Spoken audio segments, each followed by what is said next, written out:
Hey guys, tonight we slip into a world where the torchlight flickers across damp stone walls, where horse hooves echo down muddy roads, and where the Middle Ages hum with patterns you're not supposed to notice. You're standing in the cool dark of a centuries-old corridor right now, and if you listen closely, you can almost hear two lives unfolding at once, different people in different corners of Europe, yet moving like twins stitched together by some invisible thread. And honestly, if you found yourself actually living in medieval Europe, you probably wouldn't survive this little stroll past the first plague rat, but luckily you get to stay cozy in bed instead. So, before you get comfortable, take a moment to like the video and subscribe, but only if you genuinely enjoy what I do here. And hey, tell me where you're listening from and what time it is for you. I'm always curious who's out there drifting into sleep with these stories. Now dim the lights, maybe turn on a fan for that soft background hum, and let's ease into tonight's journey together. You follow the sound of distant voices, and soon the corridor opens onto a small medieval courtyard, moonlit, hushed, and smelling faintly of hay and cold iron. You watch the silhouettes of two figures moving in different directions. They don't see each other, and yet their paths seem to rhyme perfectly. One is a young scribe from York, hunched over with a satchel full of parchment. The other, a minor noble from Provence, straight-backed and riding a mule that looks like it deeply resents its life choices. They have nothing in common. At least, that's what you'd assume. But as you drift behind them, yes, like a slightly nosy time-traveling ghost who hasn't quite figured out boundaries, you notice that the two men are born on the same day, educated under the same monastic order, and even shaped by identical childhood sicknesses. Both nearly died of a mysterious fever at age 9. Both were told by village soothsayers, because of course medieval Europe had a soothsayer for every 3 chickens, that their futures would be unusually doubled. And both will, in about 20 years, end up recording the same astronomical event despite being hundreds of miles apart. Historians still argue whether this parallelism is just a statistical fluke or something more, because the surviving manuscripts match so uncannily that it feels as if the two men wrote side by side, ink drying at the same pace in 2 different countries. You drift after the scribe first. His name, let's call him Benedict, is scratched into his satchel strap, probably the medieval version of writing your name on your lunchbox so Brother Gerard doesn't accidentally borrow it forever. Benedict walks into a tiny abbey library, lit by oil lamps that smell like burnt olives, and sits to copy a text on herbal medicine. One mainstream fact here: monastic scriptoria really were the beating heart of book production in medieval Europe. Without monks like Benedict, half of what we know today wouldn't have survived. But here's a fringe tidbit for you. Some monasteries had scriptorium owls, actual trained owls who were kept indoors to hunt mice trying to eat the parchment. Picture a stern monk assigning the night shift to a disgruntled bird. Medieval Europe was weird. You'll get used to it. Benedict's quill hovers above his parchment as he writes about a strange celestial flare he witnessed the night before, a brilliant guest star. You squint over his shoulder and try to make sense of the shaky Latin. Supernova, comet, rogue firefly with an ego problem. Historians still argue whether records like his describe the same events noted in Chinese, Arab, and Korean chronicles, or if medieval writers simply embellished the skies whenever boredom set in. You slip away from the scribe and drift south, as though your senses have suddenly picked up the thread of that other life, our nobleman, Edwardian. His mule clops down a torchlit road, leaving behind a manor that smells faintly of wine, cheese, and political tension. Edwardian carries a journal bound in reddish leather, a luxury Benedict could never dream of. Yet when he opens it under the same night sky, the words he writes mirror Benedict's almost perfectly. He too saw the brilliant star. He too felt compelled to document it. He even pauses over the same baffling question Benedict wrote. Why does it appear twice in one lifetime? This is where things begin to feel like something out of a medieval Twilight Zone. You wander around Edwardian as he writes, letting your imagination match the soft scrape of quill on parchment to Benedict's back in the abbey. The two men's entries echo each other with unnerving precision. Same imagery, same metaphors, Same uneasy hunch that this is not the first time they've witnessed such a flare. And again, historians still argue whether these accounts refer to the same supernova, or whether they're describing entirely different events that just happen to line up perfectly. A breeze brushes past you, carrying the scent of wet grass and wood smoke. The night around you deepens, and suddenly you feel tugged backward, not physically, but narratively, as though you're being invited to peer further into these men's pasts. You see two childhoods flickering like candlelight. Benedict, small and pale, gripping the edge of a straw bed while fever rattles his lungs. Etienne, similarly small, similarly pale, similarly convinced he might be dying, even though he has the benefit of slightly fancier blankets. Both boys in their delirium reported visions of two moons hanging in the sky. Doctors shrugged. Soothsayers muttered. Parents prayed. And both boys lived. Barely. Now if you're thinking, wait. Did medieval people really hallucinate moons during fevers? Well, maybe not moons specifically, but fever dream visions were taken seriously. One mainstream historical fact: medieval medicine often interpreted hallucinations as spiritual messages. But here's your quirky tidbit. Some families kept dream-catching bowls under the bed to trap bad visions, basically medieval Tupperware for nightmares. I promise I'm not making that up. You blink and suddenly you're back in the present. Well, the medieval present you're borrowing. Benedict and Etienne remain unaware of each other. They live parallel lives with no chance of crossing. And yet their footsteps, illnesses, writings, and even their personal doubts seem locked in perfect sync. You walk between their two timelines as though wandering along a river split into twin channels. The strangest part is how ordinary everything seems here.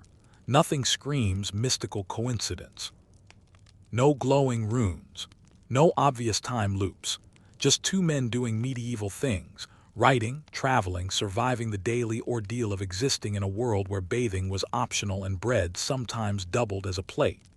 And yet, somewhere beneath the surface, you feel that humming pattern, almost like the faint vibration of a harp string someone plucked centuries ago and forgot to stop.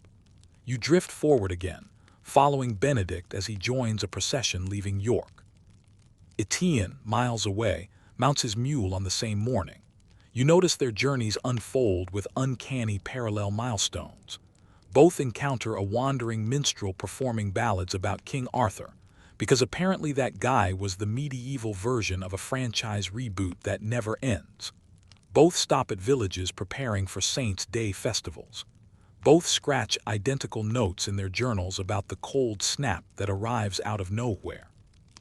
And here's where your casual time tourist brain starts whispering, surely this is just a coincidence. Medieval Europe experienced similar weather, similar festivals, similar stories, but then you notice the precise timing, the shared phrasing, the eerie echo of cause followed by effect twice. Historians still argue whether these parallel journeys are simply a rare alignment of surviving documents or evidence of something deeper, like a cultural synchronization we still don't understand. By the time Benedict reaches an abbey in Canterbury, Etienne arrives at a monastery in Avignon. Both enter their respective chapter houses at night. Both kneel before stone altars. Both have a moment, quiet, private, almost whispered, where they admit in their journals that they feel watched by something weaving their paths together, not in a spooky, haunted armoire way, more like an awareness that their choices feel pre-written. You linger behind them in the candle-lit stillness, watching two men separated by nations but united by an invisible script they don't realize they're following. You almost reach out, just to see if your presence might tip the balance, but the moment passes before you can do anything mischievous. Probably for the best. You don't want to be the reason a medieval butterfly effect sends half of Europe into chaos. You're just here to watch the pattern unfold. As the night deepens, the pattern settles into something unmistakable. Two lives moving in synchronized arcs bound by chance, or something masquerading as chance, into a mirrored dance neither man will ever understand. You take a breath, letting the cool medieval air slip through your lungs. The pattern is only beginning to reveal itself, and your journey is nowhere near finished. You ease forward into the dim road again, letting the last echoes of Benedict's and Etienne's parallel kneelings fade behind you. The night is cool, the stars faintly smeared like someone dragged their thumb across the sky, and the air tastes faintly of wood smoke and sheep, because in medieval Europe, sheep were basically the background radiation of daily life. As you drift along the winding path, you sense the world widening. You won't be lingering with just two men anymore. No, now the landscape itself begins to split into twin tracks, battlefields echoing each other across generations, as if war itself has a favorite script it refuses to rewrite. You step into a clearing ringed with skeletal trees. The moonlight glints on flattened grass, and for a moment you think you're alone. Then you hear it, the distant rumble of armored boots, clinking metal, and the low murmur of soldiers trying to sound braver than they feel. You're standing on the edges of two battles at once, not literally overlaying, but close enough that your senses can flicker between them. Like someone hit the world's weirdest split-screen history button. On the left side of your awareness, the Battle of Hastings, 1066, the field soaked with tension long before arrows fly. On the right, the Battle of Agincourt, 1415, muddy, cramped, and waiting for a miracle that looks suspiciously like English longbowmen. These two conflicts are centuries apart, different kings, different enemies, different stakes. But as you watch, patterns ripple between them like twin waves rolling toward the same shore. You shift into second-person focus. Your task tonight is to travel, not judge, and wander toward the Hastings side first. The English shield wall stands firm, shields locked like a giant wooden armadillo. A mainstream historical fact. Shield walls were a standard Anglo-Saxon tactic, effective against cavalry if morale held. But here's a strange tidbit most people don't know. Some soldiers carved tiny protective runes on the inside of their shields, not for magic exactly, but just in case the universe was feeling impressionable that day. You count the trembling breaths of the men. You feel the hush before the storm. You watch a bird circle high above, probably wondering why humans keep doing this whole war thing when worms are plentiful and conflict-free. And then, like someone dragged your consciousness sideways, you find yourself standing ankle-deep in Agincourt mud. Cold, sucking, boot-stealing mud. Henry V's archers plant their stakes, each one angled to break a cavalry charge. You hear a young bowman muttering a prayer to St. Sebastian, patron saint of archers, while also complaining that his bowstring feels cursed by the weather. Historians still argue whether the success of Agincourt was due more to tactics, to mud, or to sheer French overconfidence, which is honestly the medieval version of trying to diagnose why your Wi-Fi suddenly died. But here's where your senses start tingling. You notice the rhythms. At Hastings, you watch Duke William lift his helmet to show his men he's alive after a rumor spreads that he's fallen. Morale surges. The Norman cavalry charges again. At Agincourt, you watch Henry V ride the line, helmet polished to a shine, shouting encouragements to the archers. Morale surges. The English hold. Two leaders, 2 moments of near despair flipped into rallying points, their gestures almost identical, raising visibility, restoring belief, turning panic into momentum.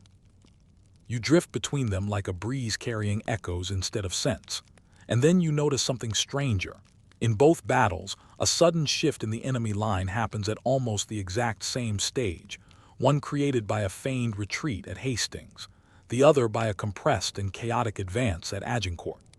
Both moments open narrow, lethal gaps that their opponents never recover from. The shape of the chaos is the same, even if the causes differ. It's the kind of detail no medieval soldier would have noticed, too busy trying not to get stabbed by someone named Jeff.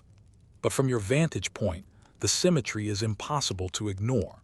You pace the Agincourt mud again, watching a French knight struggle to move in armor that seems perfectly designed for drowning on land. A fringe tidbit. Some knights stuffed dried moss into their helmets to absorb sweat, which is either ingenious or revolting depending on how awake you are right now. And as you watch him flail, you recognize his posture, tilted, straining, stumbling forward like gravity itself betrayed him. You've seen that exact stance minutes ago. Back at Hastings, an English feudsman, heavier, tired, slipping in blood rather than mud, had that same desperate lean, the same wobbling step before collapsing under the crush of bodies. The parallels aren't vague. They're precise, detailed, mapped onto each other as if the battlefield were teaching the same choreography to two different casts. You drift between the two battles again, noticing the way archers, Norman and English alike, release their arrows in a ripple, not a single volley. The sound is identical, a soft ff-woom like a flock of geese exhaling all at once. For a moment you find yourself smiling. Even in war, the world has strange harmonies. A breeze picks up, cold and sharp. You sense the shape of the pattern widening like a path revealing itself just ahead. The two battles don't feel like coincidences anymore. They feel like parts of a repeating algorithm history keeps running, testing new variables but maintaining the same underlying formula. The way troops advance, the way morale breaks, the way terrain decides who lives to brag later. Historians still argue whether these recurring rhythms in medieval warfare reflect shared strategies, psychological universals, or just the limited tactical playbook of the era. But you're not seeing general patterns tonight. You're witnessing a choreography that feels too aligned to be random.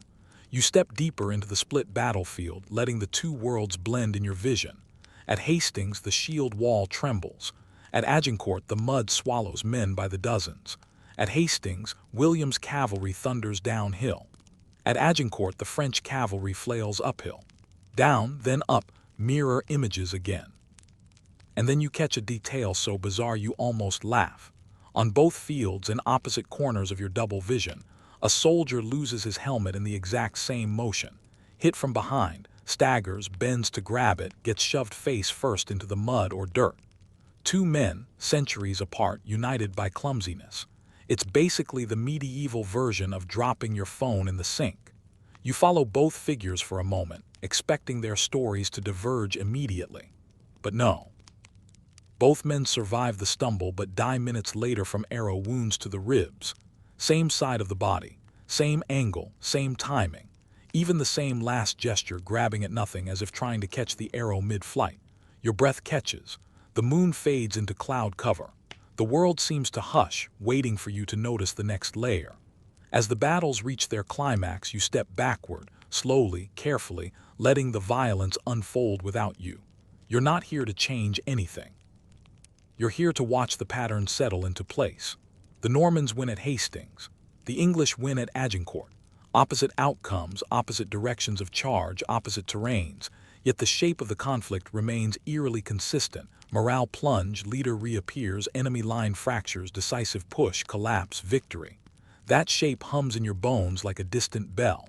You watch survivors limp away from both fields. The French mutter about terrain.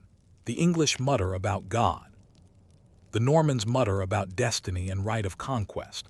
But beneath their words, you feel something older whispering through history, something about repetition, echo, symmetry. Your senses stretch further beyond these two famous battles. New echoes rise from hidden corners of the Middle Ages, Skalitz in Bohemia, Falkirk in Scotland, Las Navas de Tolosa in Iberia, all carrying faint traces of the same rhythm. Different stories, same skeleton. And here's the strangest part. As you listen, as you let your awareness drift over the centuries, the pattern begins to feel almost deliberate. Like the universe has a strange fondness for mirrored conflict. You wander the field one last time. The smell of churned earth settles around you. The sky stretches quiet and endless above.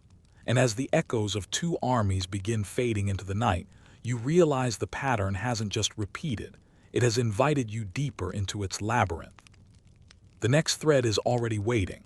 You follow those fading battle echoes as though they're tugging lightly at your sleeves, guiding you toward a quieter but equally uncanny corner of medieval history. One ruled not by armies, but by kings and queens whose lives seem to move like reflections across centuries. The night cools.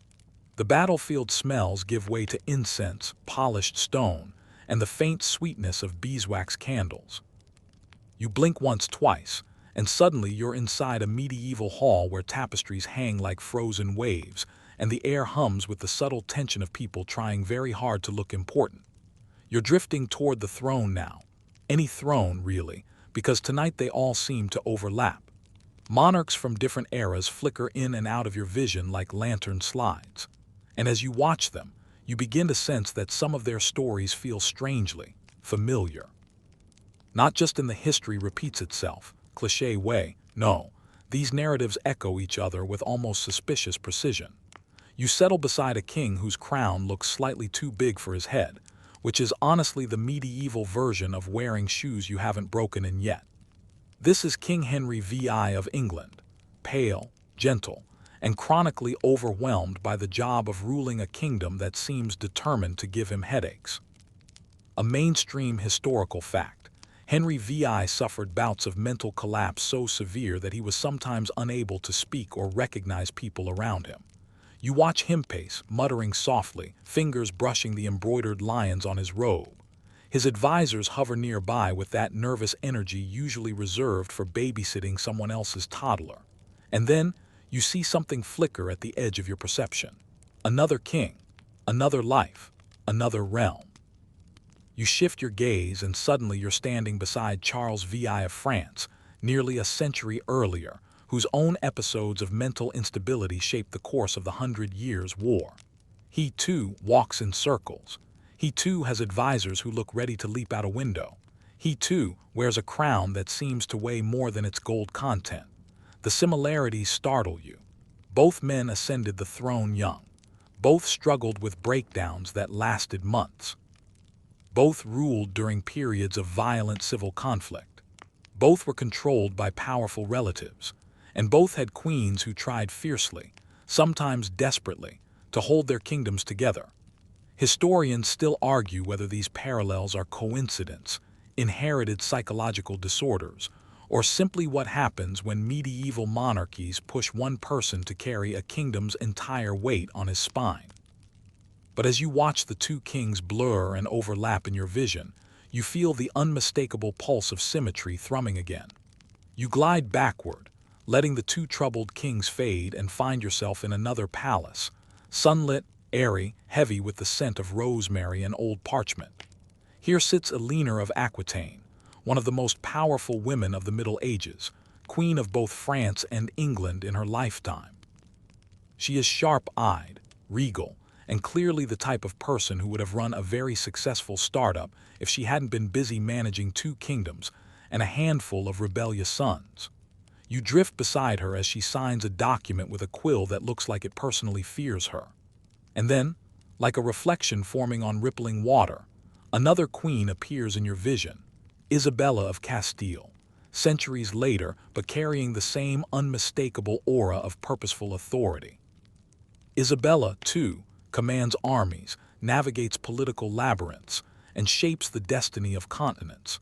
And although their lives are separated by time and geography, you recognize the shared backbone of their narratives. Powerful female rulers navigating male-dominated courts with brilliance that still echoes today. A quirky tidbit for you: some medieval courts kept royal jesters of gossip, entertainers whose entire role was to repeat rumors in an amusing way so monarchs could claim they learned political news by accident. Imagine Eleanor of Aquitaine listening to some jester rhyming about a noble's secret marriage and pretending she hadn't already dispatched 3 spies to confirm it. You drift down a corridor lined with portraits, some real, some shimmering figments of overlapping lifetimes. You stop before 2 kings who seem carved from the same dramatic mold, Richard II of England and Louis II of Bavaria. Both were artistic, extravagant, fond of pageantry. Both clashed with nobles who thought they were too emotional to rule properly. Both lost their thrones in humiliating coups. Both died in captivity, their final days shrouded in mystery. Historians still argue whether Louis II actually drowned himself in a lake or if something more sinister happened. And they still debate whether Richard II starved, was murdered, or simply wasted away. And you, floating quietly between the portraits, can feel the eerie similarity of their declines, like 2 symphonies collapsing into silence on the same haunting note. You move on, letting the light shift around you.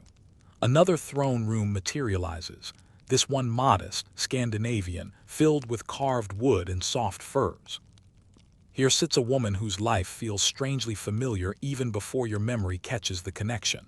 Margaret I of Denmark, architect of the Kalmar Union, who united Denmark, Norway, and Sweden under one crown. She was diplomatic, strategic, and unbelievably persistent. Her mirrored counterpart, Empress Matilda of England, centuries earlier, who fought tooth and nail for her throne during the civil war known as the Anarchy. Both women ruled contested territories. Both were resisted fiercely by men who underestimated them. Both shaped legal and political systems that outlasted them. Both left legacies that future monarchs claimed while quietly ignoring the fact that the groundwork was laid by formidable women. It's the repetition of power in unexpected hands, the symmetry of ambition and resilience that makes the pattern hum. You wander through these monarchies like a traveler crossing a hall of illusions, each throne reflecting another, each crown echoing another fate. Some similarities feel gentle, almost poetic. Others feel sharp enough to unsettle you. And then you stumble into one of the strangest mirrored monarch pairs of all. A fire crackles. The room glows warm. Sitting on opposite ends of time are Edward II of England and Philip III of Spain, two rulers who share a startling number of traits: indecisiveness, controversial favorites who influenced their rule, rebellions from frustrated nobles, eventual deposition or sidelining, and deaths that still spark debate. But the most unnerving similarity: both kings were overshadowed by more competent spouses who effectively controlled much of the political machinery. You watch the queens move behind them: Isabella of France for Edward II, Margaret of Austria for Philip III, shaping events with a quiet, calculated precision the kings never quite mastered. You exhale slowly. The air feels charged with déjà vu. As you step back, the thrones fade into a soft blur. But one final mirrored pair forms before your eyes, and this one is so precise you feel your breath hitch. On one side sits Frederick II, Holy Roman Emperor, a multilingual polymath known for his curiosity, scientific experiments, and clashes with the Church. On the other sits Alfonso X of Castile, another scholar king, obsessed with astronomy, law, music, and translating ancient texts.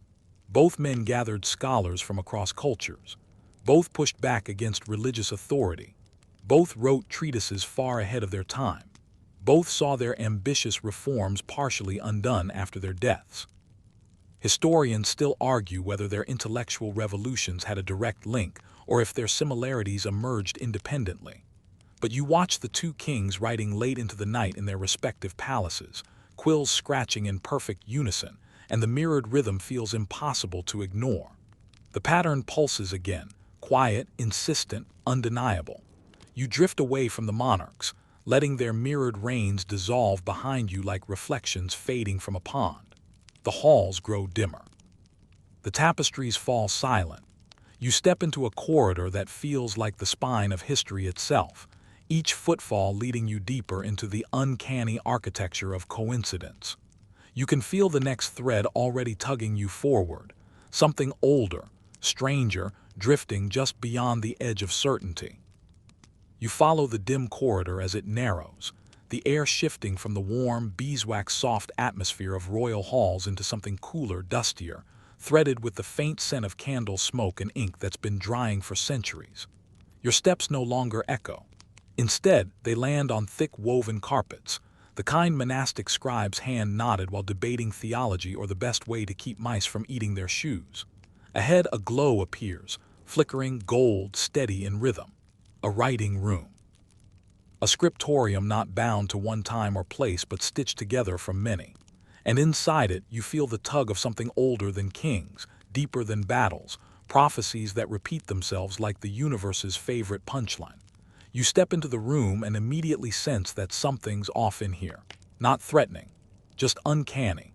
Like you've entered a place where time occasionally forgets how to behave. Rows of desks stretch into shadows. At each one sits a figure bent over parchment, quills scratching softly. You recognize none of their faces, yet somehow every one of them feels familiar. Scribes, monks, seers, and chroniclers living centuries apart but working on eerily similar messages, as though they're all tuned to the same cosmic radio frequency. Your attention drifts toward a monk at the nearest desk. His cowl is pulled low, his candle short, his ink pot nearly empty. And yet his hand moves swiftly, almost mechanically. You lean in and catch a glimpse of what he's writing. A great king shall fall, and in his fall the realm shall tremble twice. Twice. You blink. The phrasing pricks at your memory like a burr in wool. You've seen this before or heard it. Not here, not now, but somewhere. You drift closer, and the monk shifts slightly, revealing his tonsured scalp and a face lined with the kind of exhaustion only produced by chronic fasting and way too many prayer vigils. A mainstream historical fact. Medieval monastic scribes genuinely copied prophecies and astrological predictions into their chronicles, not because they believed all of them, but because anything written down might matter someday. But here's a quirky fringe tidbit. A few monasteries kept prediction logs, literally lists of ominous signs like three-headed calves, double rainbows, or chickens that crowed at midnight. Imagine someone solemnly writing, "Hen behaves strangely, possible omen, must monitor." That's real dedication. You glide past the monk's desk only to find another scribe, separated by 2 centuries and an entirely different kingdom, writing the same prediction: a fallen king, a realm trembling, a double catastrophe. The phrasing isn't identical, but the bones are unmistakable. Historians still argue whether these repeating prophecies result from scribes copying earlier texts they barely understood, or whether independent chroniclers kept noticing patterns in political collapses. But as you stand in this strange, timeless scriptorium, you're not convinced it's either explanation. The candles flicker and the room ripples. Now you're standing behind a bearded astronomer in Baghdad. Yes, medieval history wasn't just Western Europe. You're skipping across cultures tonight. He is charting a planetary conjunction, muttering about omens and cycles. His wax tablet displays a prediction about twin calamities following the alignment. And the phrasing, again, familiar. This isn't the same line the monks wrote, but it hums with the same rhythm. You shift again. This time you're in a smoky hut in the Scottish Highlands. A woman with storm-gray hair and a weather-beaten face drops stones into a bowl of water, watching ripples. Her voice murmurs a prophecy. The eagle will fall when the wolf bares its teeth, twice in a lifetime. Her tone is quiet, almost regretful. You feel the weight of the words. Your senses wobble as the scriptorium stretches and folds around these scenes, merging one prophetic tradition with another until the voices overlap in layered harmony. Sometimes the imagery changes: wolves, eagles, kings, kingdoms. Sometimes the symbols shift: stars, comets, eclipses, storms.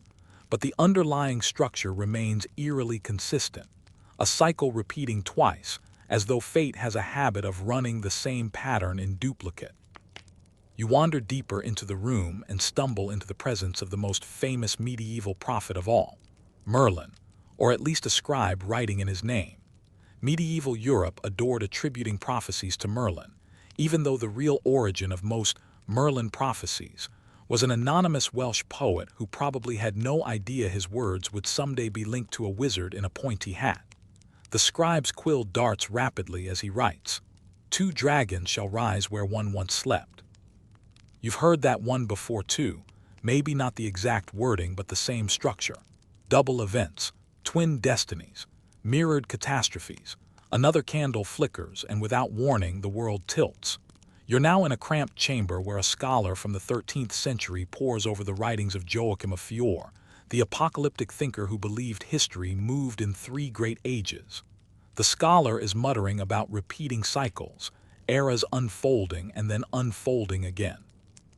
And though Joachim's theories were wildly speculative, they influenced kings, popes, and crusaders. Historians still argue whether Joachim's predictions shaped medieval decisions, or whether medieval decisions retroactively made Joachim look more prophetic. Either way, the idea of repeating ages, echoes of events, settled deeply into the medieval imagination. You inhale slowly as the chamber fades back into the timeless scriptorium. More voices rise. More quills scratch. More prophecies swirl like dust in candlelight. Some predict twin eclipses. Some predict twin famines. Some predict twin wars. Some predict the fall of rulers twice chosen, twice forsaken. You float among them, sensing the uncanny symmetry that binds these predictions across continents. And despite their different origins, you feel the unmistakable pulse of repetition, the same pattern whispered in different tongues. You turn, and suddenly you're facing a young monk who seems more alert than the others. His eyes flick up as though he senses you, which is mildly unsettling considering you're not technically supposed to be visible. He writes slowly, deliberately. Patterns repeat. History turns upon itself. What has been once shall be again. No flowery symbols, no dramatic visions, just a blunt sentence that somehow feels like the thesis statement of your whole night. Yet here's something odd. You lean closer and notice that the line appears in several manuscripts across the room, written by different hands in different centuries, almost identical in phrasing. Not copied, not referenced, just reappearing. A fringe tidbit. Some chronicle entries appear word for word in regions with no known contact, something historians struggle to explain without assuming coincidence or shared oral traditions. But standing here, watching text appear independently like mirrored ripples, coincidence feels too flimsy an answer. The candles flicker again, and the room expands, showing dozens, no, hundreds of desks. Each holds a prophecy in some stage of creation. Some warn of a king who rises only after the fall of his mirror. Some describe wars that repeat themselves like a stutter in time. Some speak of stars that appear twice in a lifetime, matching the celestial event Benedict and Etienne once witnessed. The candles gutter. A cold breeze sweeps the room, and suddenly you begin noticing something even more unsettling. Some of these predictions, scribbled in shaky Latin, elegant Arabic, looping Gaelic, tight Hebrew, don't just rhyme with each other. They rhyme with events you've already passed through tonight. The fallen kings, the twin battles, the mirrored monarchs. You step back, feeling your pulse match the soft flicker of candlelight. The scribes continue writing, unaware that their work mirrors something far larger than their own ink-stained tables. Historians still argue whether medieval prophecy was a reflection of political anxiety or whether people genuinely believed in cyclical fate.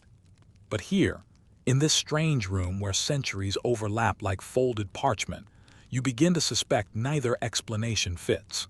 The world feels different here.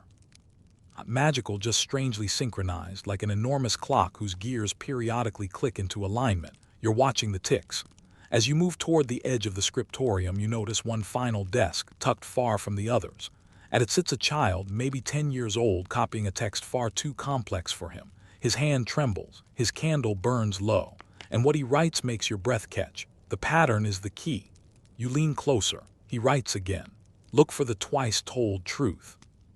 The candle sputters out, and the room dissolves into darkness, leaving you standing in a corridor once again, the echoes of repeating prophecies swirling behind you like fading starlight. The pattern has deepened, and it's already pulling you toward the next impossibility. The corridor reforms around you in a slow unfurling, like parchment smoothing under a warm hand.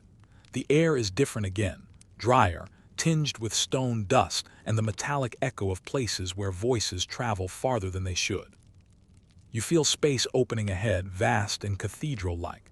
Something ancient vibrates softly under your feet, a hum so low it might be the pulse of the earth itself. You've left the scriptorium of repeating prophecies behind, but its whispers cling to you like flecks of gold leaf. Look for the twice-told truth. The phrase tugs at your mind even as another doorway reveals itself. You step through, and instantly sound hits you, not noise but resonance. You find yourself in a massive vaulted chamber carved entirely from stone. Torches flicker along the walls, their flames trembling as though uneasy. The architecture is unmistakably medieval, but not merely functional. This place was built with purpose, with intention, with obsession. You've entered what scholars would later call a hall of echoes, a type of medieval structure so rare and so peculiarly engineered that modern architects still debate how they were built without advanced math. Monks, mystics, and builders of unknown guilds created them in scattered parts of Europe and the Near East. None follow the same blueprint, yet each shares a peculiar trait. A whisper spoken in one corner returns to you twice, once soft and once impossibly loud. You test it with a breathless whisper. Hello. Your voice goes out normally, soft, unremarkable. A heartbeat later, it returns to you faintly. A second heartbeat, and it comes back again louder, as though someone else is whispering it right behind your ear. You shiver. Even kings noted these chambers as mirabilia, wonders.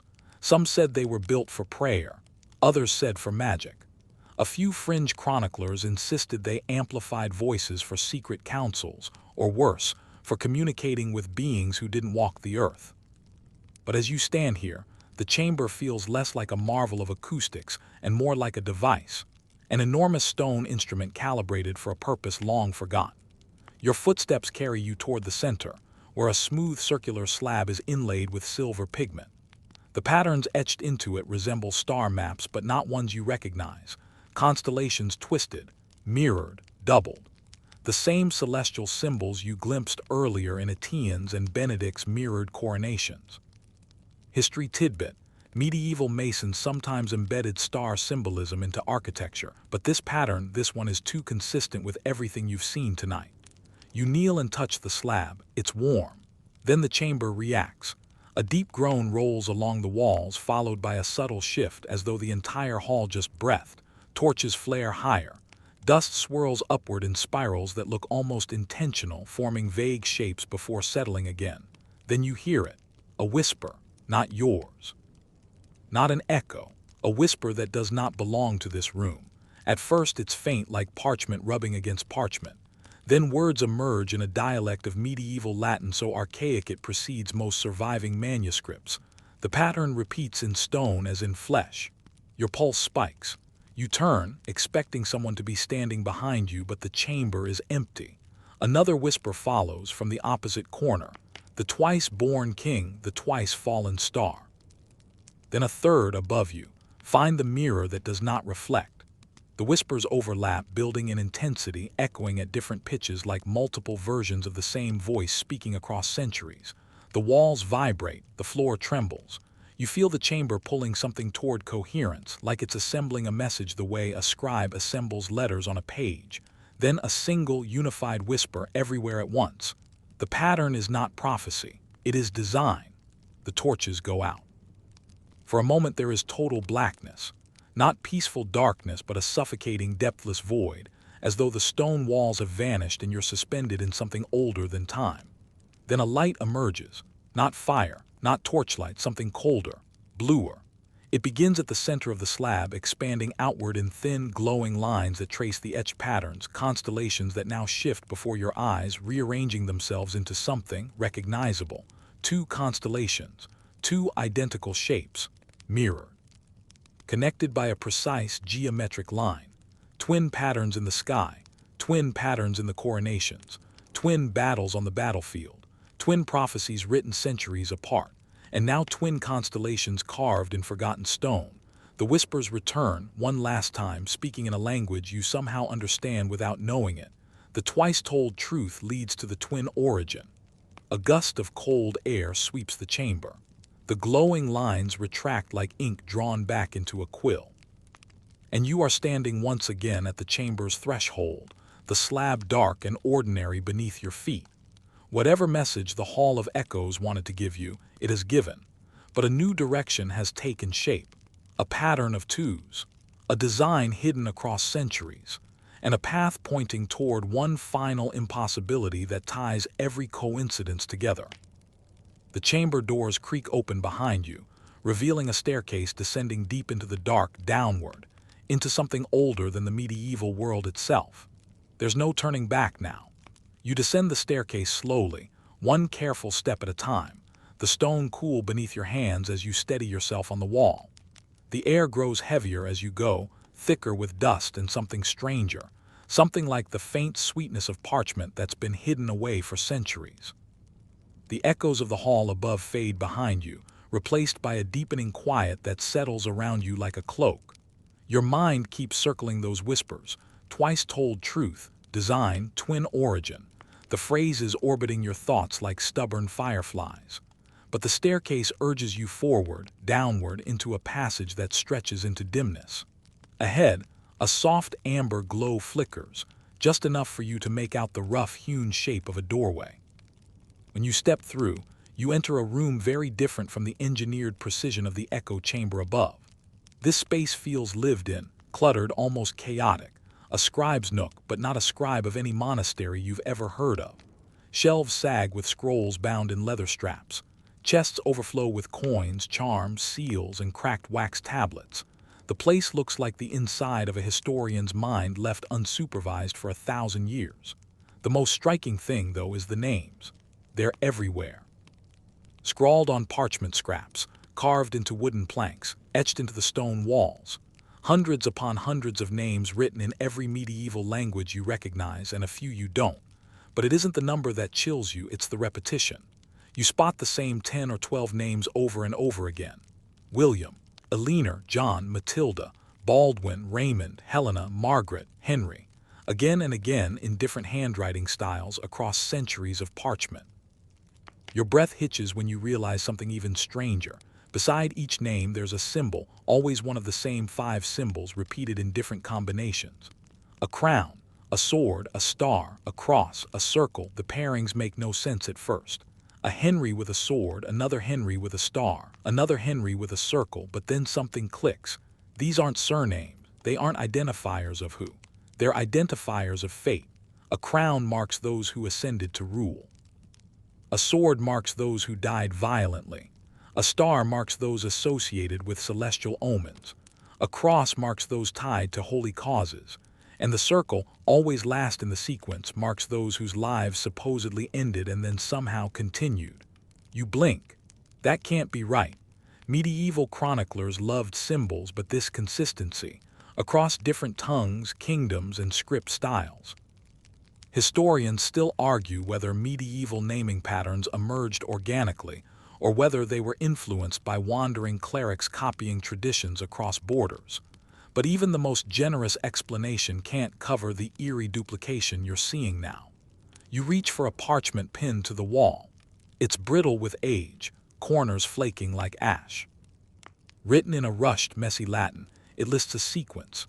Matilda, crown right arrow cross right arrow circle Margaret, star right arrow sword right arrow crown William, sword right arrow star right arrow sword. A sick little laugh escapes you, half disbelief, half nerves. You murmur, okay, that's normal, totally normal, nothing weird about cosmic bingo cards. A faint rustle behind you suggests the room disagrees. You follow the sound to a wooden desk tucked beneath an alcove. A single candle burns low, flickering as though someone has only just left the room. On the desk lies an open book bound in dark leather. Unlike everything else, this one is immaculate, crisp, preserved, almost unwilling to age. You move closer.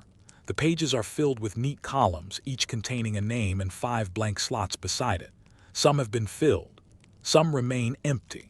The ink looks fresh in places, as though new entries are added more recently than medieval chronology allows. You lean over to inspect it. Then your stomach drops. Your name is listed.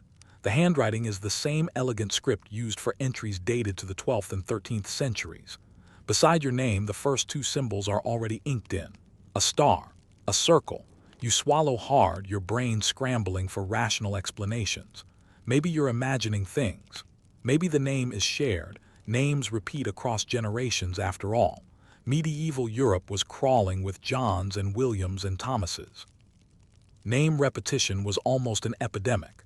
Historians still debate whether naming a child after a saint or ancestor was meant to invoke protection or destiny. But even with all that repetition, your name, written in medieval ink, sitting in a book that shouldn't exist, that's harder to hand-wave away.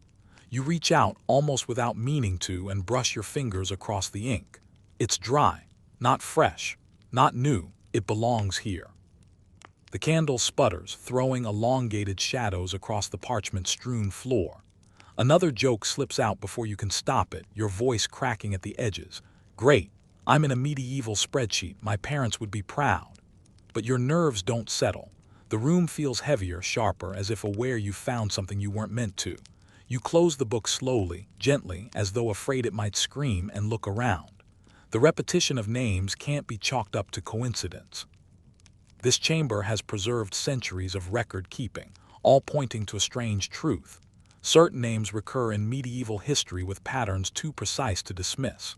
Yes, medieval parents often reused names to honor lineage or saints. That's the mainstream explanation. But fringe scholars, particularly those enamored with numerology, always insisted names carried cosmic weight, guiding fate like invisible rails. You'd always rolled your eyes at those theories. Now you're standing in a room built upon them. You move deeper into the clutter until a narrow doorway reveals another small space, a side chamber. Inside hangs a tapestry, threads faded but intact. It spans from ceiling to floor, depicting 13 figures arranged in a circle, each labeled with one of the repeated names. You step closer, examining the topmost figure, Eleanor. Beside her name, the crown symbol. The next figure, Baldwin with a sword. Next, John with a cross. It continues around the circle until you reach the final figure, one whose threads seem almost new compared to the rest. Your name again, this time with 3 symbols filled, star, circle, and your stomach flips, an empty space where the next symbol should be. Something about that blank space feels like it's waiting. A breeze brushes past you even though the air is still. The threads of the tapestry ripple slightly, moving like reeds in water. You murmur, not creepy at all, because humor makes the nerves behave even if only a little. But the truth presses in. The pattern of names is not random. It's intentional, ritualistic, systematic, and someone maintained this system for centuries. You step away from the tapestry, every hair on your arms bristling, and return to the main room. Your eyes sweep across the repeated names, the symbols, the inscriptions, the endless parchment stacks. There's no way a single monastery kept these records. This is too vast, too pan-European, too deliberate. A question rises in your mind: who built this place? And more unsettlingly, who kept updating it long after medieval civilization crumbled? The candle on the desk flares suddenly as though reacting to the thought. Then it extinguishes. Darkness swallows the room.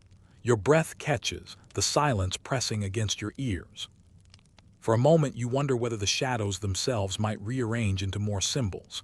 Then a faint glow builds from the direction of the staircase above, cooler, steadier, less frantic than the candlelight. You turn toward it. The glow pulses softly like a beacon. Time to go. As you ascend the stairs, you feel the presence of all those names behind you crowding the dark, leaning in, watching with identical, unblinking attention. They aren't malevolent exactly, more like patient, expectant. As though your arrival has been penciled into the margins of this place for centuries. The echoes of ancient scribes cling to the walls as you climb, whispering through the dust-laden air. The pattern repeats in names that repeat. The circle marks those who return. Follow the name that leads you home. At the top of the stairs, another passage awaits, narrower, colder, filled with the quiet hum of something waiting to be revealed next. You hesitate only once, glancing back into the darkness below. The symbols. The names. Your name. You breathe out slowly. And then you step forward, ready or not, to see where this pattern leads next. You move down the narrow passage with a cautious steadiness, one hand trailing the wall the way someone might trail a shoreline in fog, just to make sure the world hasn't disappeared behind them. The corridor bends in slight, hesitant angles, as if even the architecture is unsure of itself. But a glow ahead urges you on, flickering in a rhythm too steady to be candlelight and too soft to be fire. The air grows warmer, then warmer still. By the time the passage finally widens, you can feel a gentle heat brushing across your cheeks. You step into a vast workshop-like hall filled with half-built devices, sketches pinned on walls, and tools scattered across benches. Copper wires, gears, wooden frameworks, and strange little cylinders clutter the space, as if a team of dreamers abandoned their projects one midnight and never returned. The room smells faintly of oil, wood shavings, and dust, the holy trinity of every medieval tinkerer. But what sends a ripple down your spine is the unmistakable presence of inventions that should not coexist. A water clock stands in one corner. A half-built astrolabe glints on a table. A set of bronze mirrors arranged in a strange U-shape leans against a crate. And on the far wall, this is the one that stops your breath, a drawing of what looks suspiciously like a crude steam engine. Not the 18th century industrial version with polished cylinders and elegant pistons, but a boxy, almost cartoonish attempt at capturing the idea. A fire chamber, a piston-like rod, some kind of pressure chamber. The whole thing looks like a child's first attempt at physics homework, yet somehow still amazingly close to the real concept. Historians still argue whether medieval Europe ever came close to developing steam power, with some fringe researchers claiming isolated inventors stumbled upon pressure mechanics centuries earlier than anyone admits. But even the most optimistic scholar wouldn't expect to find all these prototypes in one room. You walk closer. On a bench sits an object that makes your eyebrows hitch up. A bronze sphere with two tiny spouts on opposite sides. An Aeolipal, the ancient steam-powered toy first sketched by Hero of Alexandria. But this one is connected to gears. Gears that transmit rotational force. Gears that imply usefulness, not novelty. Someone here wasn't just playing with steam. Someone was trying to build something that worked. You laugh softly under your breath. If this thing runs, I want full credit. And maybe a medal, or a sandwich. I'd settle for a sandwich. Your joke echoes faintly around the room, softening the nervous tension twisting in your chest. You pick up a parchment lying beside the Aeolipal, expecting to see diagrams of cogs or force calculations. Instead, the drawing depicts two identical devices sitting side by side like twins, each connected to a larger mechanism through identical channels. Twin machines, twin circuits of force, twin attempts at engineering the same breakthrough. The pattern again. You drift from table to table, studying failed prototypes. A crossbow modification that seems too advanced for the 11th century. A magnifying lens ground to an unnatural clarity. A small wooden bird with metal wings. An early automaton whose gears move stiffly when you nudge them. The entire chamber feels like a museum of inventions that shouldn't exist yet, ideas popping up centuries before their time. Some mainstream historical facts come to mind. Medieval water mills, mechanical clocks, wind-powered grain systems, all technological marvels that blossomed earlier than many realize. But this room goes far beyond that. This is the world's strangest maker space, filled with anachronisms and ambition. You lean over a sketch of a massive wooden contraption, something like a trebuchet, but built with complexities that make your head spin. Its throwing arm is wrapped in coils and a strange weighted cylinder is mounted beneath it. A tiny note below the drawing reads, "If the pressure holds, the twins will rise together." You straighten slowly. That word again. Twins. Paired mechanisms. Paired designs. Paired leaps of ingenuity separated by geography, culture, and impossibly similar timing. You recall the bizarre coincidences of medieval innovation. How separate clockmakers across Europe independently transformed timekeeping. How multiple scholars in entirely different regions stumbled upon similar astronomical theories. How water turbine designs popped up in isolated communities within years of each other. Historians still argue whether these similarities were shared knowledge traveling along trade routes or independent strokes of genius happening in parallel. But this room implies something stranger. Someone was watching those parallel breakthroughs, recording them, replicating them, maybe even encouraging them.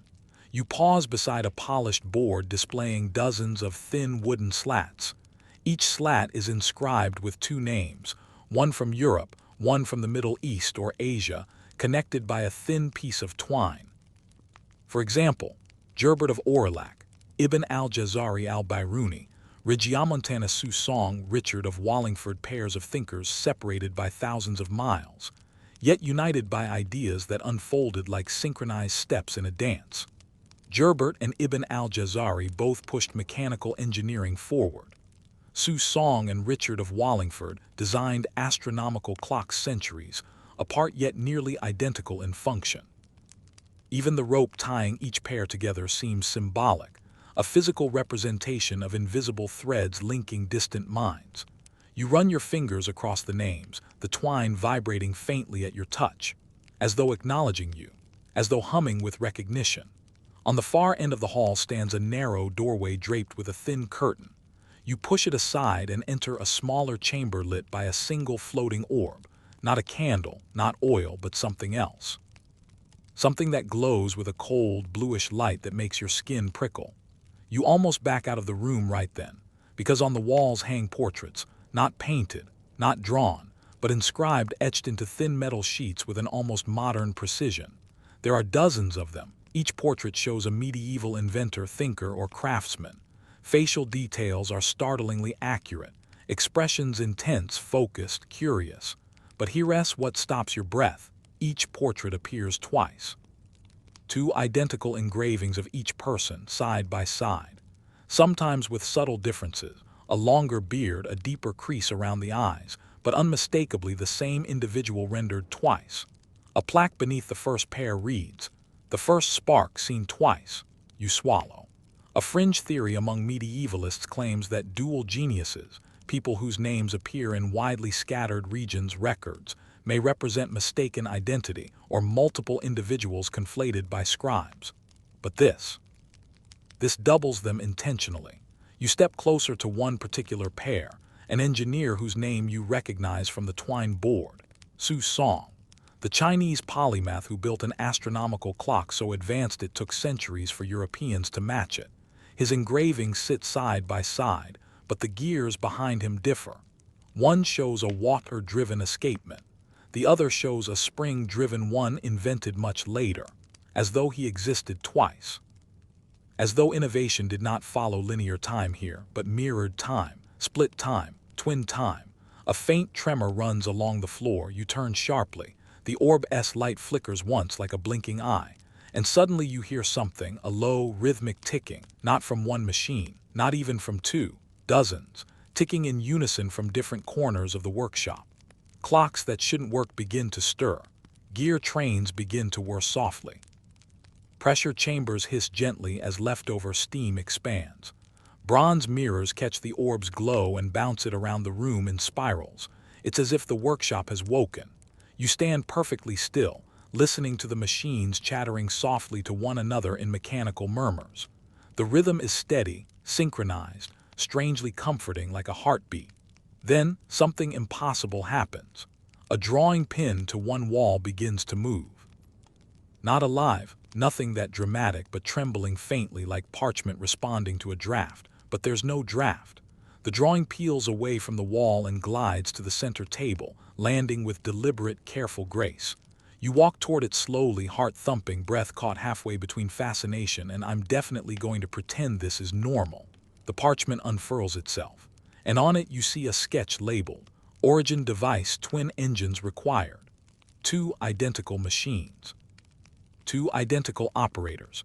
Two identical times. The twins again. You look up and notice a doorway you hadn't seen before, the workshop's far wall sliding open silently as if invited by your discovery. Warm air spills through. Golden light pulses softly. The corridor beyond waits, humming with promise or warning. You take one last glance at the room of impossible inventions, at the mirrored geniuses, at the quietly ticking clocks. Then you step into the golden corridor. The pattern deepens. And it's not done with you yet. The golden corridor stretches ahead of you like the inside of a lantern, warm, steady, glowing from no source you can identify. The walls curve inward gently, their surfaces smooth as polished limestone but veined with thin streaks of amber that pulse like distant fireflies. Each slow pulse seems to breathe with you, guiding your steps forward at a rhythm just shy of a lullaby. You're not sure whether it's deliberate, but it feels like the hallway is trying to calm you down after the steam-powered fever dream you just walked through. Your footsteps echo in soft, padded notes, not the sharp clack you'd expect from stone, more like walking on layers of ancient vellum. You inhale once deeply, and you notice something. The scent in the air has changed again. This time it smells of dusted leather satchels and dried figs and sweat-soaked wool cloaks, the aroma of long travel, old roads. Sun-bleached paths, you know that smell. Anyone who's glanced through medieval travel accounts knows it. Pilgrimages weren't glamorous, more "please don't let me die of dysentery" than "eat, pray, love." You even grimace, remembering that one fringe historian who claimed pilgrims used crocodile dung as sunscreen. You still hope he made that up. You really do. The corridor opens abruptly into a domed chamber and the scent hits harder. You're outside. Well, not fully outside. There's still a ceiling overhead, faintly shimmering like a stretched animal skin. but the space is vast and lively. Sounds bounce toward you from all directions.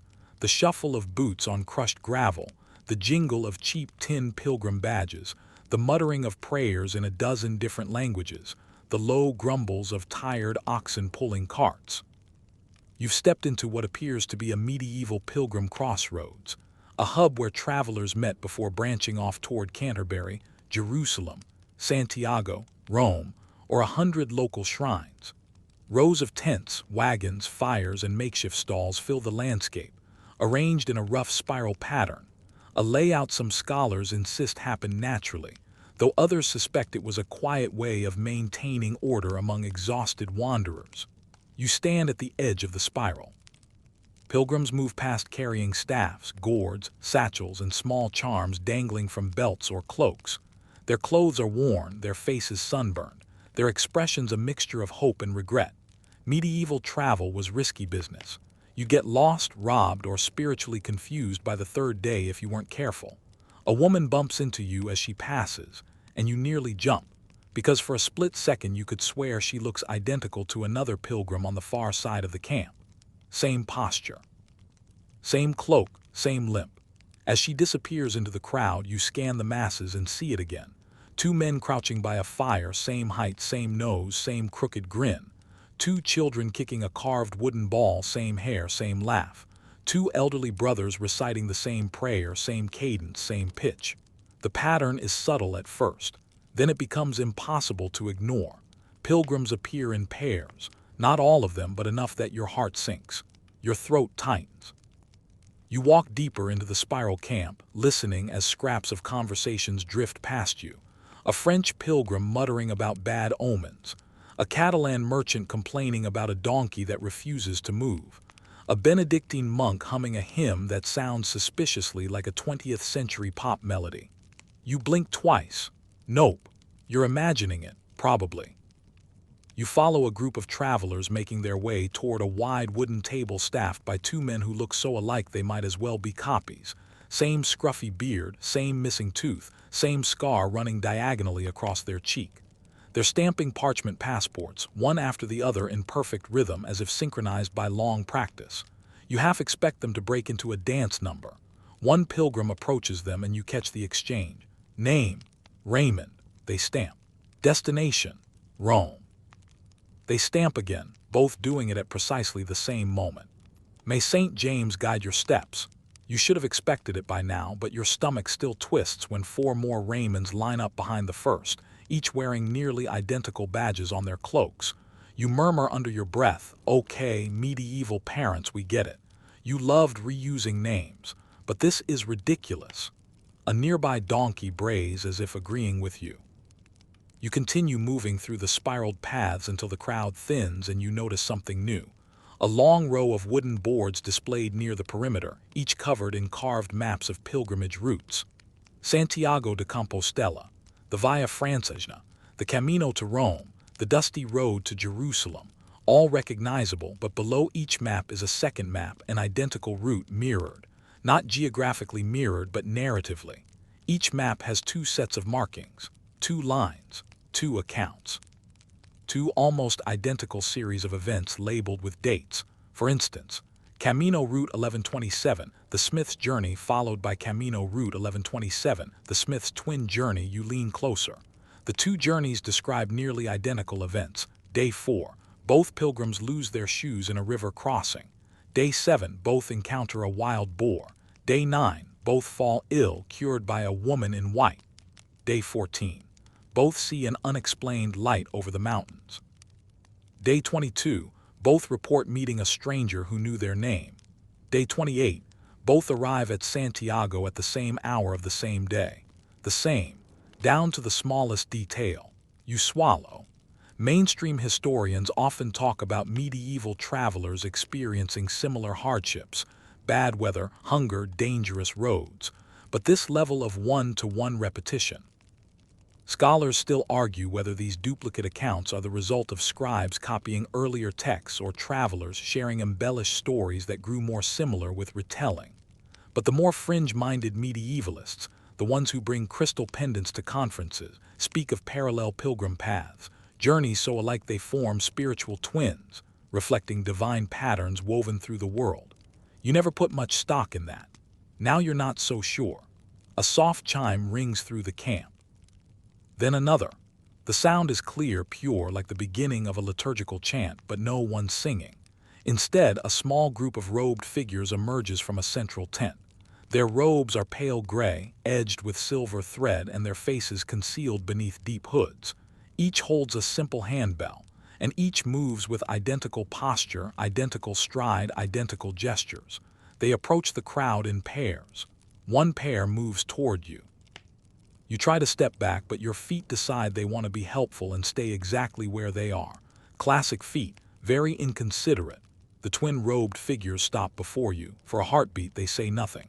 Then one raises his hand and speaks in a voice soft as dust settling on parchment. You walk the path alone. The second raises his hand in perfect harmony, but the path remembers its pattern. Your pulse kicks hard against your ribs. The first continues. All journeys mirror. The second adds, and all mirrors walk.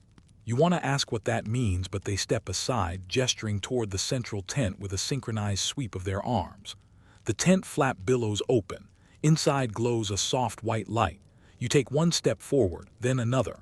Inside, you find a circular space lined with benches and cushions, as though this is a place where weary travelers rest. At the far side sits a single object on a pedestal, a pilgrim's journal, leather-bound, weathered. Embossed with a symbol you've seen several times now, two parallel lines, then a circle closing them together. You approach slowly. The journal opens on its own. The handwriting inside is surprisingly modern, not medieval script, not rough but neat and smooth, the kind of handwriting someone jots in a cafe while sipping overpriced tea. Your eyes dart to the top of the page. Your journey begins here. You inhale sharply. Beneath it lies a story, your story. Every moment of your walk through this spiral encampment has been written down in real time, step by step, word by word. Even the joke you made about medieval sunscreen is there, slightly exaggerated, of course, but accurate enough that your face gets warm. Then you reach the bottom of the page. A sentence waits there, written in that same calm, modern script. This journey has been walked before. A second sentence underneath it. The one who walked it is waiting. Your skin prickles. The tent suddenly feels too small, too bright, too expectant. A faint rustle drifts from behind you. You turn. A figure enters wearing your clothes, your boots, your crooked posture, your exact face. You freeze. Your double looks at you with tired, knowing eyes. Then they smile faintly and say in your exact voice, "You took your time." The world tilts, but your double steadies you with a hand on your arm. They lean closer, whispering, "It's all right. This is what the pattern wanted." You stand locked in place, half terrified, half mesmerized. Before you can speak, before you can demand answers, they gesture toward the corridor behind you where a new door has appeared, glowing softly like a lantern in the dark. Your double steps aside, motioning for you to go first. Your legs move without asking you. As you pass them, they murmur, "I'll see you at the end." You don't know what that means. You don't want to know. But the door opens anyway.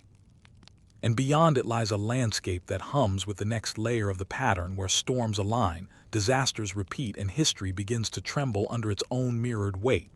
You step through. The light brightens, and the world shifts again. The ground firms beneath your boots as you step through the doorway, and the shift is so sudden it's like someone changed the set while you blinked. The soft dirt paths of the pilgrim camp vanish, replaced by stone, cold, uneven, and crackled from age. A dry wind sweeps across your face, leaving a faint mineral taste on your tongue. You squint forward, letting your eyes adjust. You're standing on a clifftop road, the kind medieval traders dreaded. Narrow, exposed, and flanked by sheer drops on one side and jagged rocks on the other. Not exactly OSHA approved.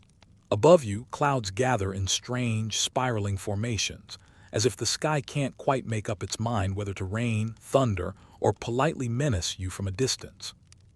You take a cautious step forward and glance down at the valley stretching below, an endless sprawl of forests, villages, and winding paths that look almost too neat, too structured. Medieval Europe was many things, but organized like a fantasy board game was not one of them. A faint rumble deepens overhead. Thunder, or something pretending to be thunder. As you walk the precarious road, you notice something unsettling. The storm isn't overhead in just one spot. It's forming in two, each mirroring the other. Two clusters of clouds swirling with the same rhythm. Two flashes of lightning sparking at the same fraction of a second. As though someone copied and pasted a storm. You almost expect the thunder to harmonize. And sure enough, boom, boom, twin thunderclaps, synchronous. Sure, you mutter. Because medieval weather totally needed its own doppelganger arc. You step carefully around a boulder and find a small wooden way station ahead, a shelter where medieval travelers would take cover when storms rolled in. Its roof is slanted and patched with mismatched shingles, and a little wooden crucifix hangs beside the entrance. A lone traveler sits inside. At first you think he's a monk. He wears a brown hooded robe and holds a thick wooden staff. But when he lifts his head, you see his face is lined, sun-worn and unexpectedly kind. He studies you for a moment with pale gray eyes that look like they've watched centuries pass. Not suspiciously immortal, just exhausted in that I've definitely walked through 3 countries on one oatcake medieval way. Storm splitting again, he says quietly. Again. He gestures outward with his staff. They always come in mirrors, always two. Historians still argue whether it was a natural pattern or something stranger. Me, I've watched it happen too long to call it an accident. You raise an eyebrow. Like. Always 2 storms. Same shape, he nods. And they always bring 2 disasters. You wait for him to elaborate, but he rises slowly and steps into the open instead. You follow. The twin storms now glow faintly, an eerie green at their cores. The monk motions toward the valley where movement catches your eye. 2 rivers on opposite sides of the landscape begin to rise at the same time. Water swells, churns, and spills over the banks. Villagers rush to drag carts uphill. Livestock bleats in panic, bells ring in alarm. You watch both floods unfold with the same sequence of events as if choreographed. Medieval chroniclers wrote about these things, the monk murmurs. Twin storms, twin floods, twin harvest failures, parallel tragedies. Some took it as a sign from God, some thought it was a curse. And some, he glances sideways at you, thought the world itself was stuck repeating things in twos. The wind kicks up, tugging at your sleeves. But the strange part, he adds, is what came after. As you peer down at the twin floods, you notice something odd. Both groups of villagers begin building makeshift dikes at the same moment. Same design, same arrangement of stones, same mistakes. You don't need binoculars to see it. The symmetry is unmistakable, almost eerie. They never spoke to each other, the monk continues. 2 villages miles apart, separated by forests, rivers, and language. Yet they acted like reflections, not just once, not just in one region, over and over, history behaving like a glitching tapestry. You blink slowly. Like mirrored causality, the monk huffs a laugh. That's one way to say it. He turns to look at you more directly, his gray eyes narrowing like he's evaluating something you can't see. For a moment you think he's going to ask who you are, why you're here, but he doesn't. Instead he lifts his staff and taps the stone beneath your feet. You hear that. At first you hear nothing, just distant rushing water and the murmuring of thunder. Then a faint rhythmic clicking, 2 clicks, a short pause, 2 clicks, another pause, 2 clicks. The road trembles. You instinctively brace yourself because in your experience so far, trembling landscapes mean brace for nonsense. And of course, the nonsense arrives promptly on schedule. Cracks split across the stone in perfect mirrored lines, one stretching left, the other stretching right like synchronized lightning strikes. Dust sprays upward and the ground buckles beneath your boots. The monk grips your arm with surprising strength. We must leave the ridge. The pattern is shifting. You stumble back with him as the cliffside begins to fracture in tandem. Pebbles bounce. A boulder groans ominously. You swear at least 3 rocks are looking at you judgmentally. They absolutely are. Rocks have opinions, it's a fact now. The monk leads you along a narrow descending path, picking his steps with the tired certainty of someone who's done this too many times. The farther you go, the more the air vibrates with unnatural harmony, 2 rumbling echoes blending like instruments in a stormy duet. Has this always happened? You shout over the noise. Since long before my time, he replies, and long before the time of those who came before me. So, medieval records really mention mirrored disasters, he nods. In the chronicles of monks, in the diaries of merchants, in the letters of frightened lovers, 2 earthquakes in 2 valleys, 2 fires in 2 cities, 2 battles fought the same way without either side knowing of the other. That sounds impossible, which is why historians still argue whether the writers exaggerated, or whether there's a deeper truth they couldn't understand. You duck beneath an overhang as another pair of thunderclaps slams the air. Path widens near a cluster of old stone markers, moss-covered, worn, carved with symbols you recognize from the earlier pilgrim maps. 2 parallel lines, a circle closing them, the sigil of mirrored journeys. The monk stops beside the largest stone, his breathing steadies. "You're walking into the center," he says softly. "Center of what?" He looks out at the twin storms, now circling each other like they're debating who gets to ruin the landscape more theatrically. "The world's echo," he murmurs. The seam where pattern becomes history. A chill slides down your spine despite the heat of the air. The monk gestures toward a tunnel carved into the rock, barely visible behind a curtain of ivy. "Go inside, follow the passage. Whatever you see, remember you walk only one version of the path." You hesitate. "And you?" "I've walked mine already." He gives you a smile that looks like a farewell someone practiced for years. Then he taps your shoulder twice, 2 gentle taps, symmetrical, and turns back toward the storm. You inhale deeply, push the ivy aside, and step into the tunnel. The air cools instantly. The walls glow faintly with veins of pale quartz, and somewhere ahead you hear a soft, steady beat. 2 beats. Pause. 2 beats. Your pulse syncs with it without permission. As you continue deeper, the tunnel widens into a hollow chamber where water drips in mirrored rhythms from the ceiling. You raise your lanternless hand, and the light around you reacts, shifting, bending, guiding you towards something luminous at the far wall. A mural, painted centuries ago but somehow still vibrant. The imagery spreads across the stone like a cosmic tapestry. Storms overlapping, rivers branching, pilgrims walking in mirrored pairs, kings ruling in twin courts, disasters unfolding in synchronized spirals. And at the center, 2 silhouettes, identical, facing each other. Between them, a glowing seam of light.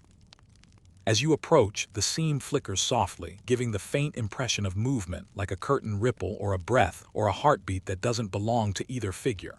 You lift your fingers to the seam. The moment your skin brushes the light, the mural ripples outward.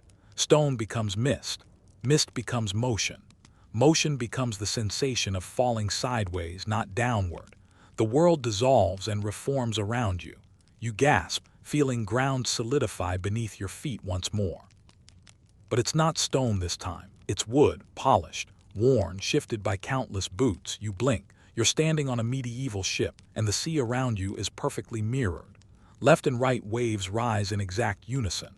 The sky above is split into twin patterns of clouds. 2 sunbeams fall diagonally at the same angle, and the ship creaks knowingly as though it's ferried travelers into this mirrored sea many times before.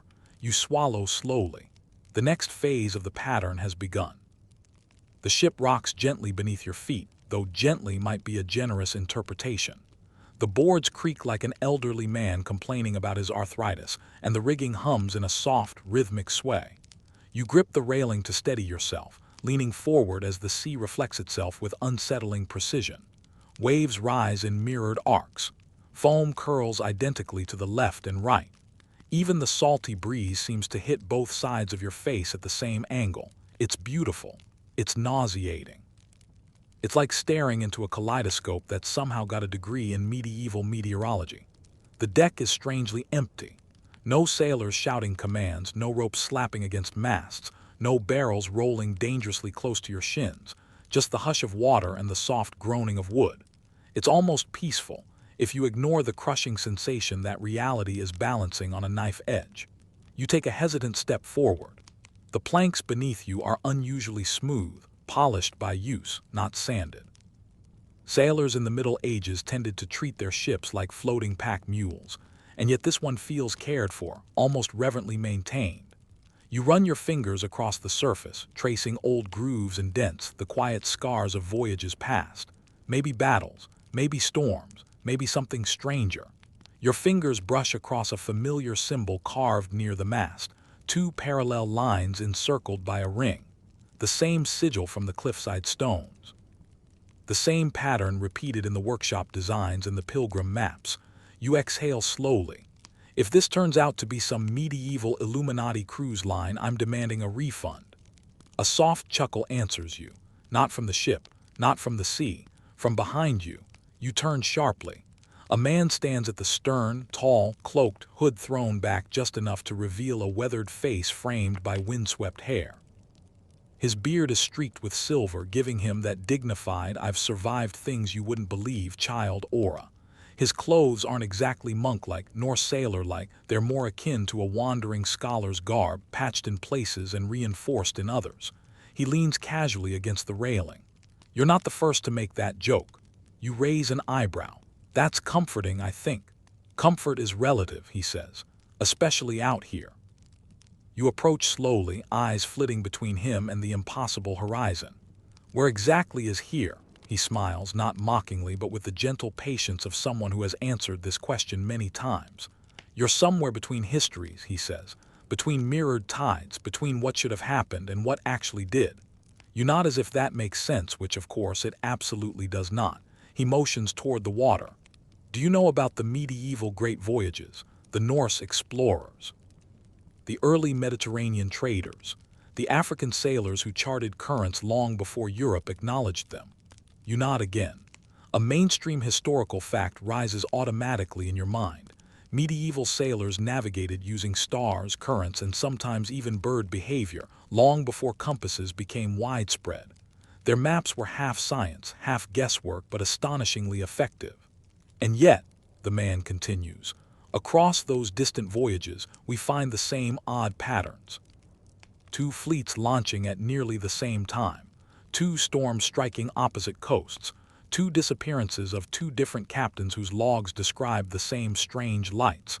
That sounds like exaggerated coincidence.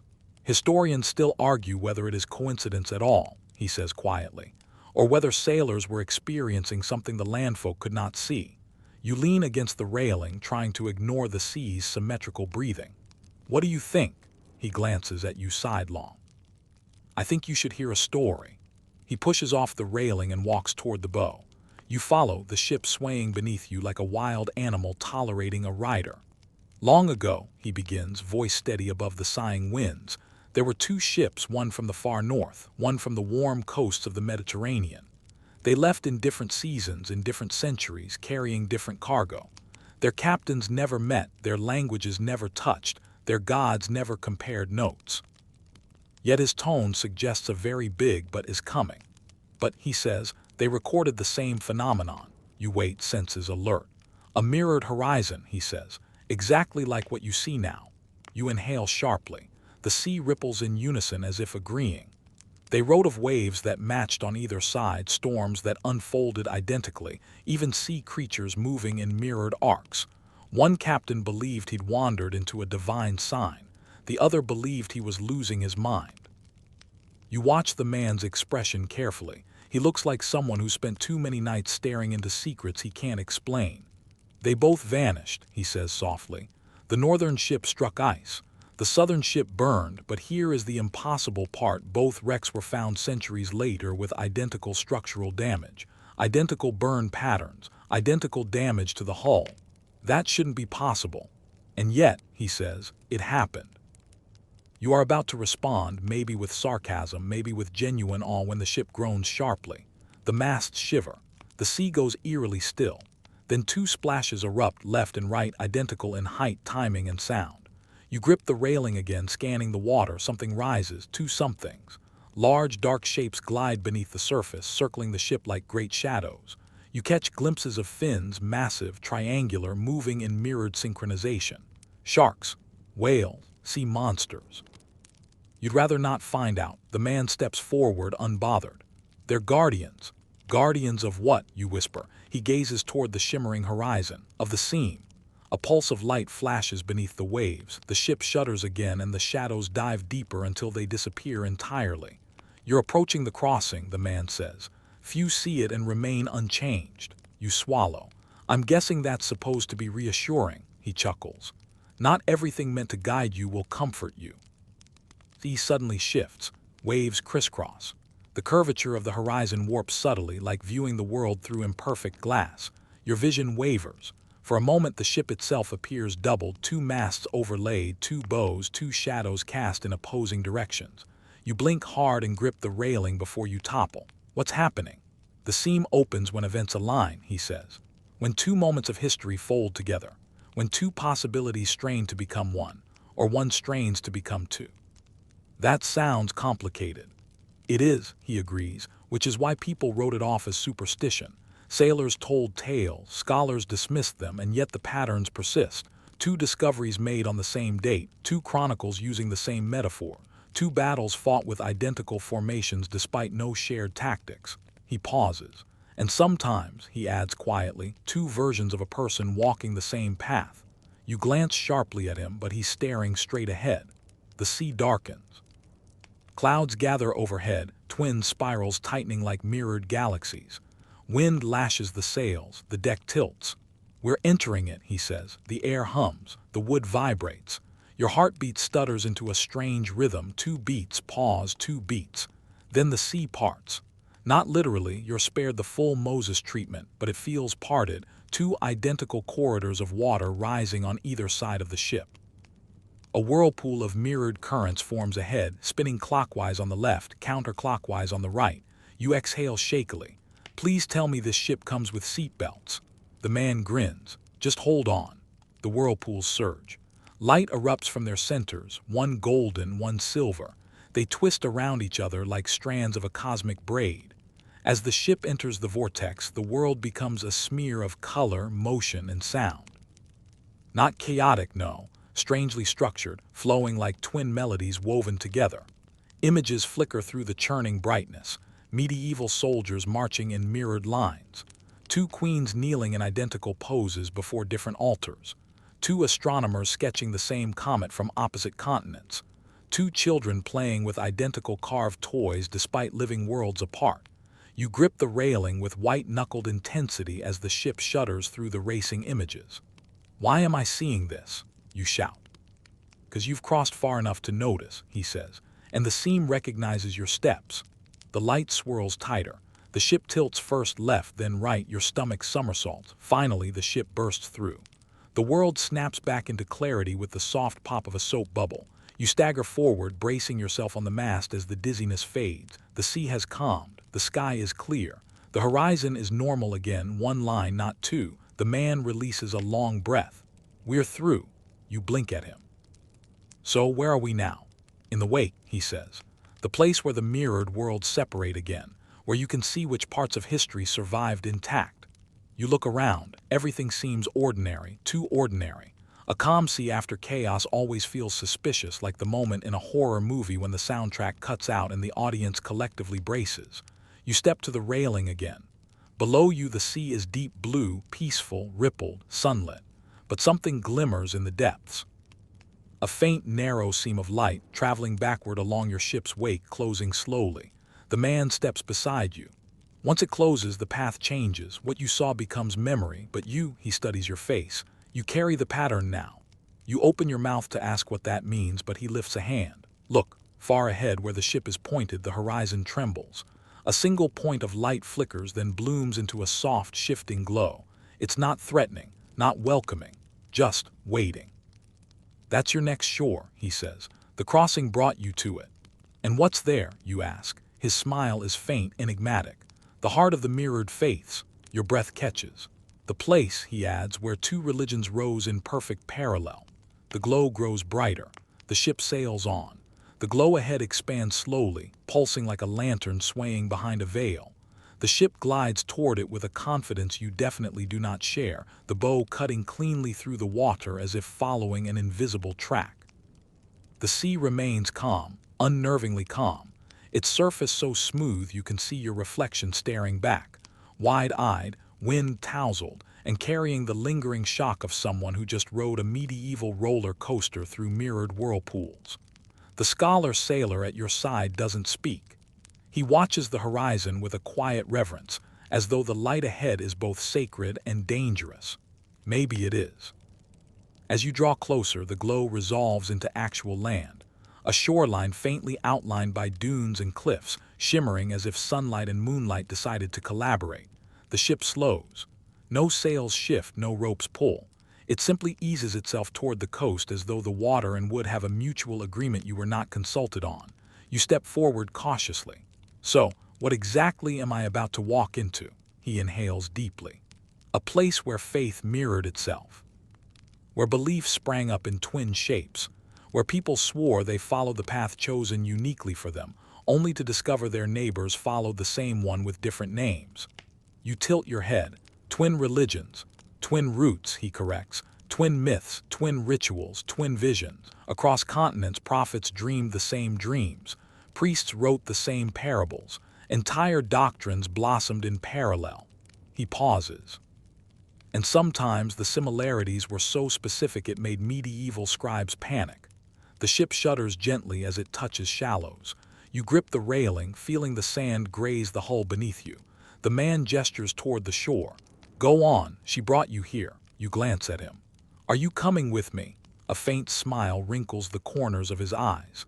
My path ends on the water. Yours continues on land. He steps back, fading into the ship's shadow like a character exiting stage left with dramatic timing. You exhale, inhale, and hop down into the surf.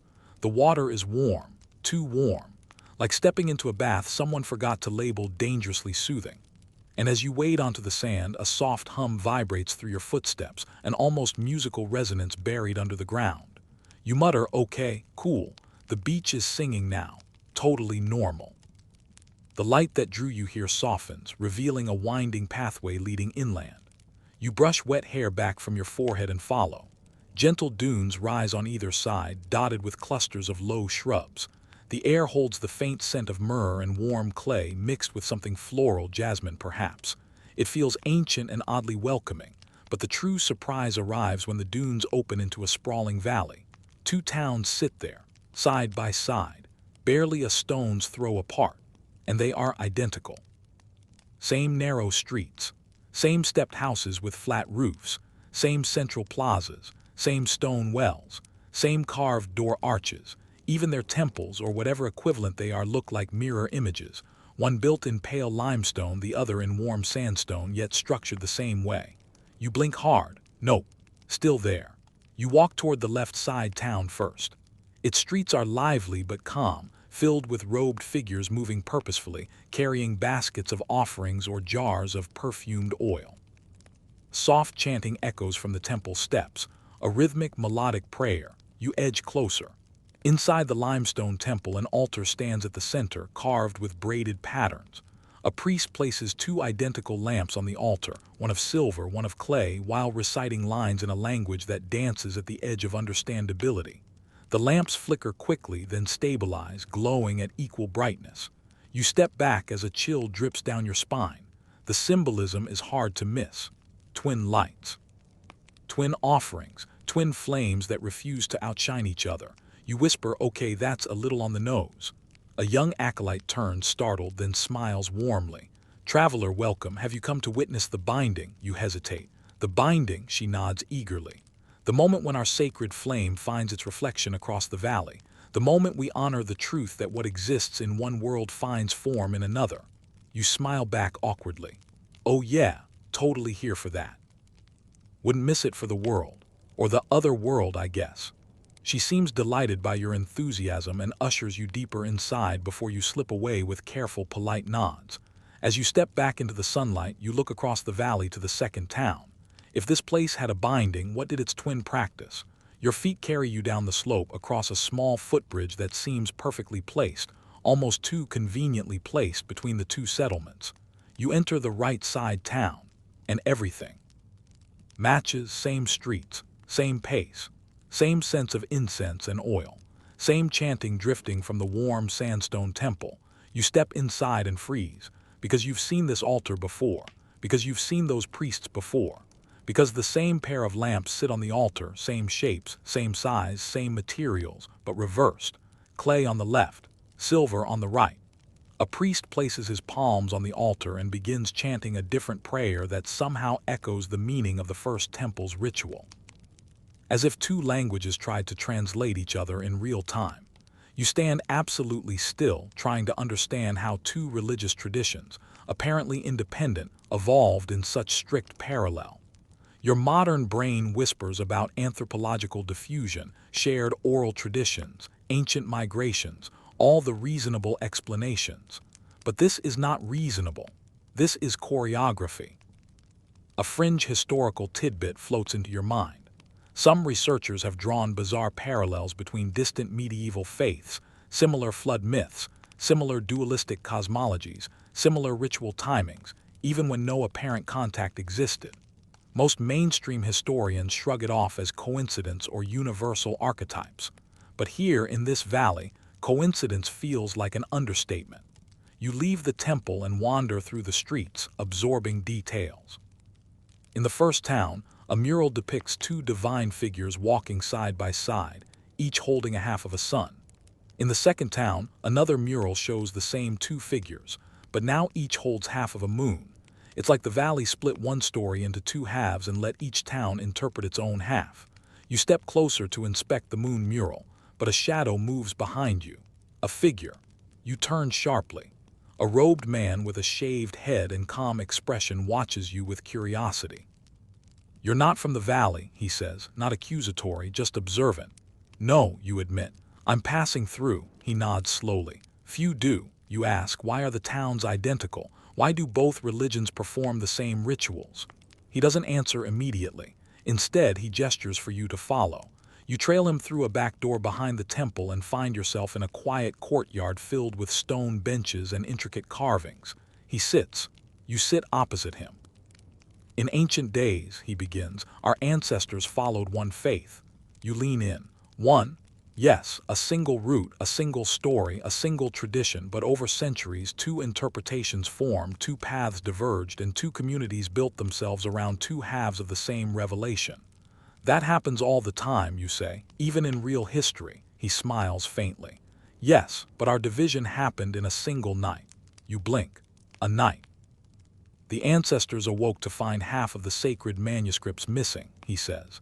"And the remaining pages spoke in pairs, paired verses, paired prophecies, paired rituals, but each side of the valley claimed theirs were original. And the missing half," he looks past you toward the horizon, "no one ever found them." A breeze rustles the courtyard leaves. "But the strangest part," he adds softly, "is that both towns wrote new scriptures to fill the gaps, and their writings matched.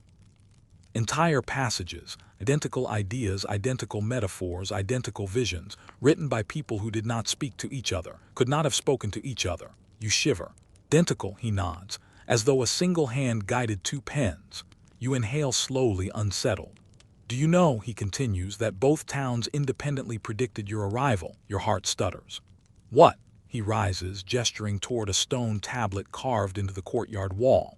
You approach it cautiously. The engraving shows a lone traveler stepping between two temples, carrying a faint light cupped in their hands. Beneath it, symbols repeat in mirrored sequence like the mural scene you touched earlier. You whisper, "This can't be real." "It is real," he says, "and you must see the archive." The archive, the place where the twin faiths store their oldest relics, and where the missing pieces were last traced. You look up at him, pulse quickening. "Will it explain all this?" He considers.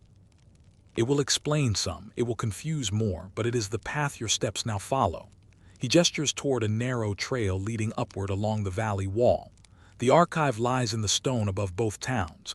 Neither claims it, both fear it, but you are not bound by their fears. You take a deep breath. "Okay," you say quietly, "let's go." He smiles again, gentle, knowing. "You won't need me for this part," he says. "The path will guide you." He steps back, folds his hands, and bows. You follow the narrow trail, climbing higher, the valley unfolding below like a mirrored mosaic. The twin towns shimmer in the afternoon light, their temples glowing like open eyes. Halfway up, the hum beneath your feet deepens. At the top sits a stone archway carved into the cliffside, almost swallowed by time. You step through, and the world shifts. A vast cavern opens before you, filled with soft golden light. Shelves carved directly into stone hold scrolls wrapped in silk and leather. At the center, a circular dais glows faintly, and on it rests two stone tablets. Identical, except one is missing a corner. Your breath catches. The remaining pieces form a symbol, two parallel lines split by a seam of light. You approach the dais slowly, and as your fingers brush the incomplete tablets, a loud crack echoes through the cavern. Light erupts from the seam, blinding, pulsing, alive, and for just a second you swear you see two worlds overlapping, two travelers, two versions of you, each reaching for the tablet. Identical movements, identical breath, twins. The cavern shakes, the seam flashes and pulls you forward. Your vision dissolves, and everything goes white. You brace yourself against the shifting deck as the strange mirrored sea churns around you, each wave rising with eerie precision. The salt air smell is oddly gentle here, cleaner than the brine of a normal medieval coast, almost like the ocean is trying to behave itself. Which makes you instantly suspicious, because nothing in your night so far has behaved itself. The ship you stand on, a broad, clinker-built merchant vessel, creaks like it's thinking about saying something wise. The mast sways slightly, ropes humming as the wind threads through them. You half expect dramatic sea shanties to kick in, but the water is quiet. Too quiet. No gulls, no splashing. Just the soft, unnatural whisper of twin waves meeting identical shorelines that don't exist. You run a hand along the railing. The wood is smooth with wear, damp with sea spray from both sides. Okay, you murmur. Either this is the most symmetrical ocean in history, or I inhaled medieval hallucinogenic herbs somewhere back in that tunnel. A sailor appears near the bow, leaning casually like he's been waiting for you. His weathered tunic is patched in several places, and he wears a faded blue scarf tied loosely around his hair. His face is tanned and creased, the look of someone who has stared into storm so often that thunder now feels like background music. You felt the mural shift, didn't you? He says, his accent a blend of coastal dialects that don't quite match. Pulled you straight into the reflection. Happens to everyone at least once. You squint. Is this a real place? He chuckles. Real enough for now. You don't find that comforting. The sailor moves to stand beside you, watching the mirrored horizon where two sunbeams slice through clouds in perfect alignment. Historians still argue whether this phenomenon was ever described literally or if the chroniclers wrote in symbols. Two seas, two winds, two worlds. But sailors of the Middle Ages, the strange ones, the observant ones, they wrote about waters that looked back at them. You tilt your head. Looked back like a reflection. No, like recognition. You stare at the water. And for the smallest moment, so small you're not sure if it happened, you see another you ripple across the surface. Blink, gone. Yeah, no, that's great, you mutter. Perfectly normal, the sailor grins. Better get used to it.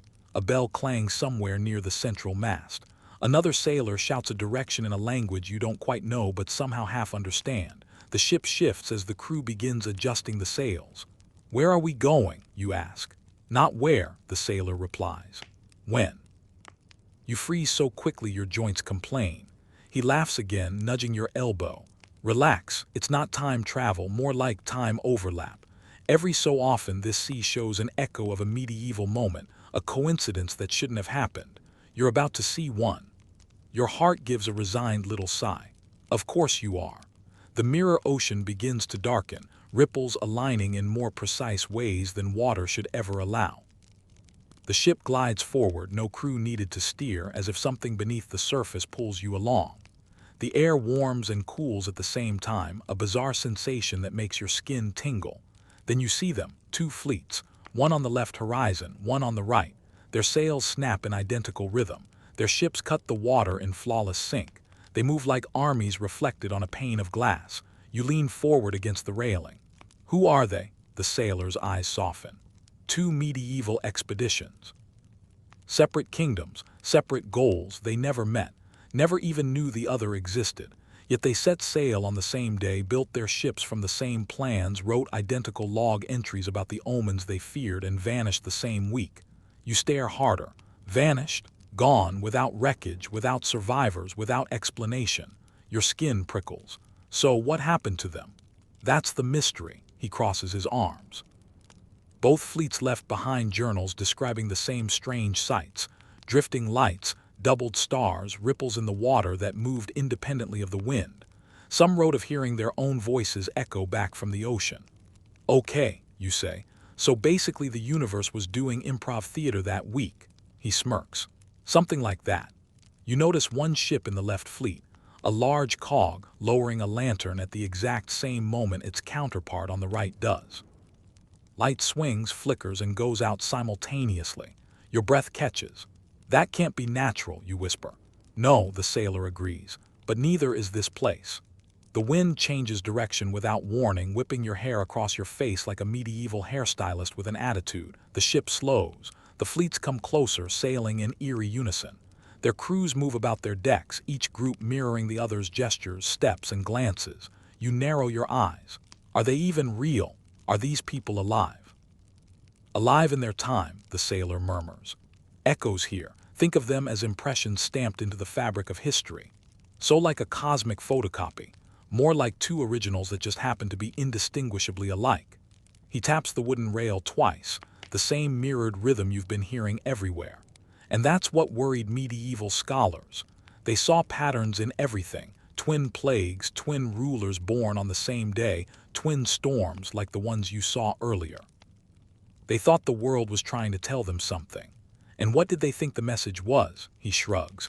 Depends on which monk you asked. Some believed it was divine order, some believed it was a warning, some believed the world was split and trying to suture itself back together. You process that for a moment. So basically medieval philosophers invented multiverse theory but with more goats. He laughs loudly, startling a cluster of crew nearby. You're not wrong. Fleets draw even closer. You can see the banners now, faded colors, peeling paint, chipped figureheads at the prow. On both sides a captain stands at the bow. And this time when you blink, they blink too. Both captains turn at the same second. Both captains raise their hands in the same hesitant wave. Both captains seem to look directly at you. You step back. Nope, absolutely not. The sailor touches your shoulder. It's all right. They're not seeing you. They're seeing something that isn't here anymore. You swallow. Then what are they reacting to?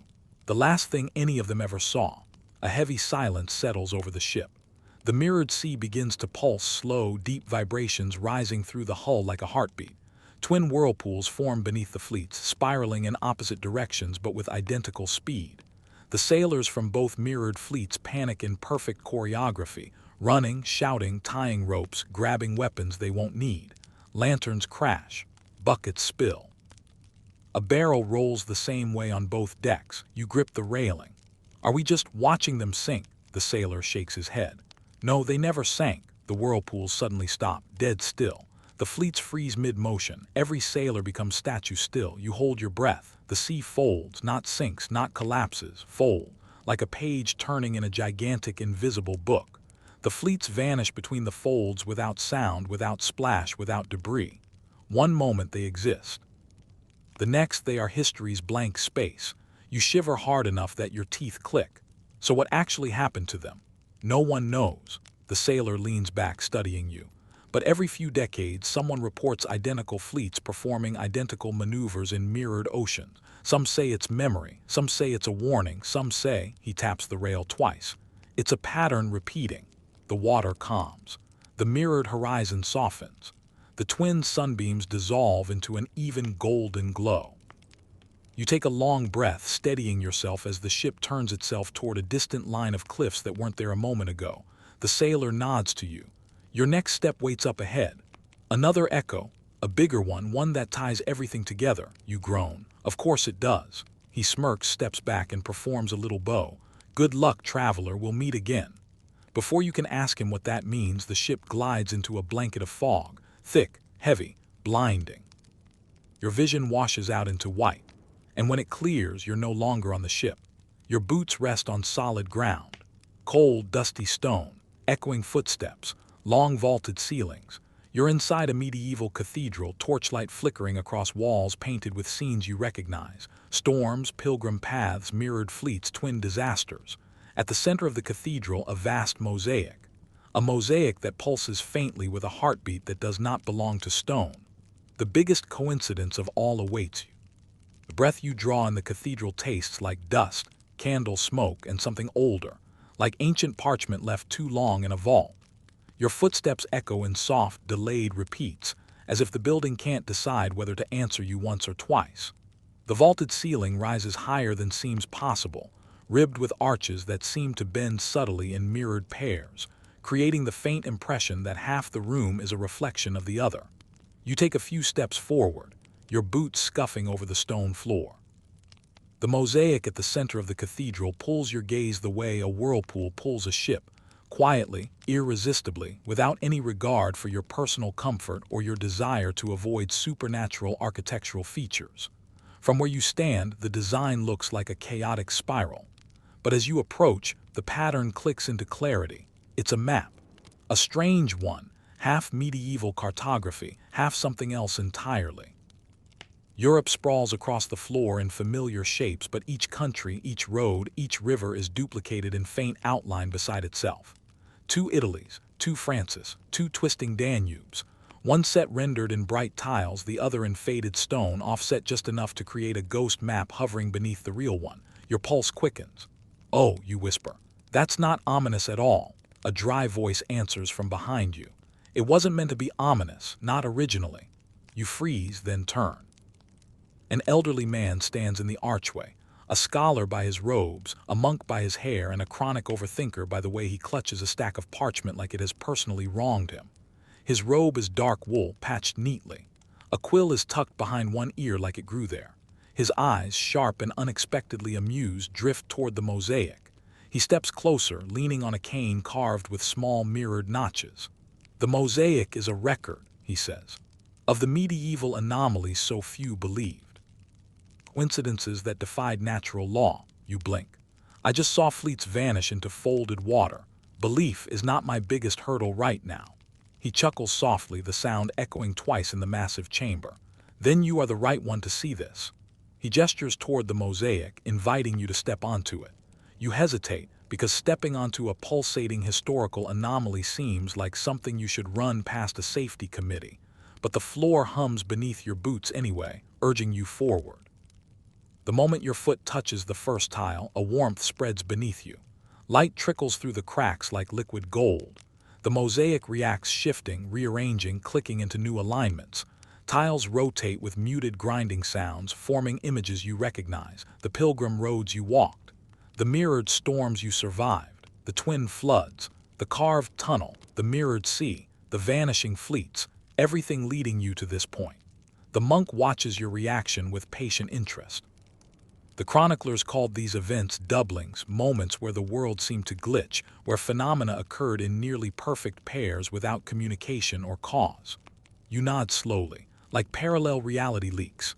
"Exactly." His eyes bright. "Historians still argue whether the accounts were metaphorical, symbolic, or literal, and some," he taps the mosaic, "believe they were remnants of something older, a natural law we no longer perceive." You kneel beside the swirling center of the map. Up close, the tiles shimmer like they're breathing. The images shift again, forming scenes you don't recognize yet. 2 coronations happening in identical halls across kingdoms that never exchanged letters. 2 wars beginning for the same reason in places thousands of miles apart. 2 agricultural collapses striking villages with mirrored soil patterns and mirrored reactions. 2 astronomers recording the same strange constellation, each not knowing the other existed.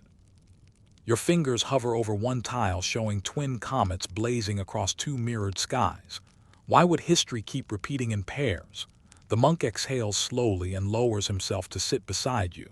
One theory was that the medieval world sat atop a seam. There's that word again, the same one the hooded traveler used on the cliff. You tilt your head. A seam between what? He looks up at the cathedral ceiling, where faint star patterns are painted, each star mirrored by a dimmer twin. Between 2 layers of reality, 2 ways the world could have been, and in the Middle Ages those layers touched more often than they do now. You blink, touched like overlapping. Yes. He taps a tile depicting a monastery split down the middle. Enough overlap and events bleed through, reflect, echo, repeat. You run a hand through your hair. So all these medieval coincidences, storms, disasters, battles, pilgrimages, they were echoes from a parallel timeline. The monk's lips curve into a thin, knowing smile. That is what some believed. Others saw it differently. They recorded their interpretations here. He stands, beckoning you to follow him toward a side alcove. You step from the mosaic, and the moment your foot leaves it, the light dims, tiles settling back into stillness. Like you paused a living map mid-sentence. The monk leads you into an alcove lined with shelves stacked with manuscripts. Some are rolled scrolls, others bound in leather. You see detailed sketches of mirrored storms, folded seas, and twin monarchs crowned under twin eclipses. One scroll even depicts a medieval astrologer charting two starry skies layered on top of each other. Chroniclers of different orders gathered here, the monk explains. This cathedral was a secret archive. They tracked every doubling they could find. You run your fingers over a manuscript showing two cities burning in the same architectural pattern. Did anyone try to stop the echoes? Oh yes, the monk says, voice dropping. Entire groups dedicated their lives to it, trying rituals, calculations, prayer cycles, even constructing machines of gears and water wheels meant to reset the pattern. None succeeded. You absorb that. Did any of them understand why it stopped happening? The monk falls silent. The air chills. At last he answers. It didn't stop. You stare at him. Kind of feels like a plot twist. It simply moved. He points to the far end of the cathedral. There. The next piece waits. You walk with him toward a raised platform. Upon it sits a massive circular window of stained glass, dark at first glance, but as you draw near, faint lines of light pulse behind it. The monk presses his hand to the glass. It glows. 6 mirrored circles appear, touching at their edges like a medieval diagram of the heavens. Each circle flickers with scenes: farmers, kings, storms, monks, travelers. Then one circle pulses brighter than the rest, and the monk steps back. You have seen the echoes, he whispers, but now the seam itself will reveal what lies beyond. You swallow hard. I don't know if I'm ready for that. His smile is soft. No one ever is. The stained glass surface ripples like water. A low hum vibrates through your bones. You lift your hand, hover it before the glowing surface. The monk nods once. You touch the glass. It melts under your fingertips. Warm, fluid, dreamlike. The cathedral around you dissolves, not violently but gently, like dissolving sugar. The air thickens, colors swirl. Your vision stretches sideways, then splits, then merges again. When the haze clears, you're standing, floating in a vast open expanse. 2 medieval landscapes stretch out before you, one to the left, one to the right, identical, alive, moving, and between them a shimmering seam of light. The true center of history's hidden pattern, and it's calling your name. The seam hums like a living thread, a glowing boundary stretched between 2 medieval worlds that are the same and not. You stand there suspended, though your feet feel planted, and the air around you shimmers with the strange sensation of being in 2 places at once. Even the light itself can't decide which version of you to illuminate, so it bathes you in warm gold from the left and cool silver from the right.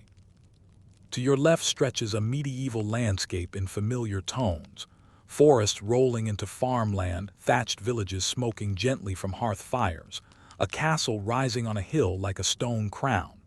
Horses graze by a riverbank. Farmers haul baskets. Children chase chickens with the level of strategic determination you typically reserve for Wi-Fi passwords. To your right is the same scene, exactly the same. Same horses, same villagers, same kids tormenting the poultry population with Olympic-level zeal. But something is different, something subtle, something quiet. On the left world, a breeze stirs the grass clockwise. On the right, it stirs counterclockwise. 2 realities, same actions, opposite currents. You inhale slowly and the air feels doubled, like breathing warm tea and cold mint at the same time. Your senses fight for dominance. Easy there, a voice murmurs behind you. You turn. The sailor from the mirrored sea stands at your left. The cliffside monk stands at your right.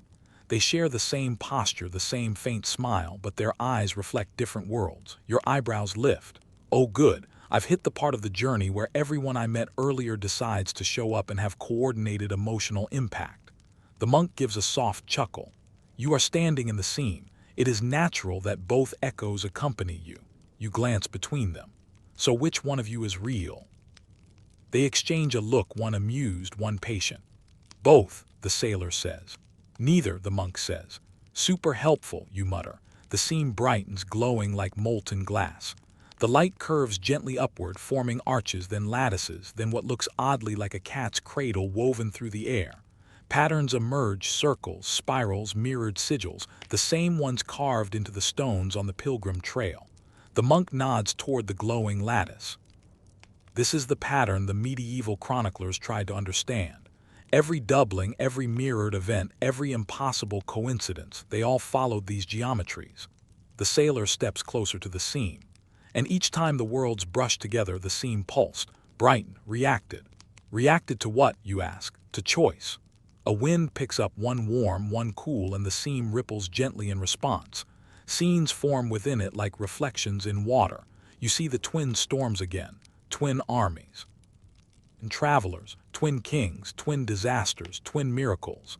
Then the images change, shifting into things you haven't seen. A medieval astronomer recording 2 moons. A shepherd claiming he watched 2 sunsets. A nun writing that half the convent dreamed the same dream on the same night.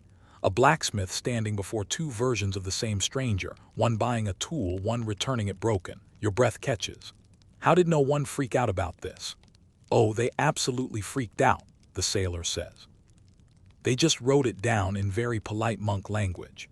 Some thought it was divine, the monk adds. Others thought it was dangerous. Many ignored it, but a small group sought the truth. He points to the seam where figures in brown robes stand around an early version of the mosaic you saw in the cathedral. They measure distances with knotted cords, draw charts with wax tablets, and compare scrolls. What did they believe, you ask? The monk's eyes soften. That the seam served a purpose. That the mirrored events were not glitches but invitations. Your head tilts. Invitations to what? To alignment. The word strikes you with surprising weight. The sailor steps forward, placing his palm against the seam. Ripples radiate outward. These 2 worlds have always existed side by side, each making choices that influence the other like reflected currents. When one world strays too far, violence, famine, plague, the seam pulls the other closer, encouraging balance.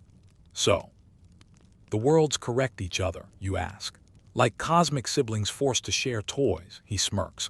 Not a bad analogy. The monk continues, in the Middle Ages something unusual happened, a great imbalance. 2 divergent timelines began to drift rapidly apart, causing the seam to react with unprecedented intensity. That's why medieval history is full of these coincidences, these doubled phenomena. The seam was trying to stitch the worlds back together. You absorb this slowly. So all those mirrored events were stabilizers. Precisely, the monk says. And the fleets that vanished into the fold, the sailor's expression dims. Not all stabilizers survive the stitching. A hush settles over the seam. The glowing lattice shifts again, forming a new image one you recognize with a jolt. The mural, the 2 identical figures facing each other, the seam between them glowing, except now the figures move, turn, raise their hands.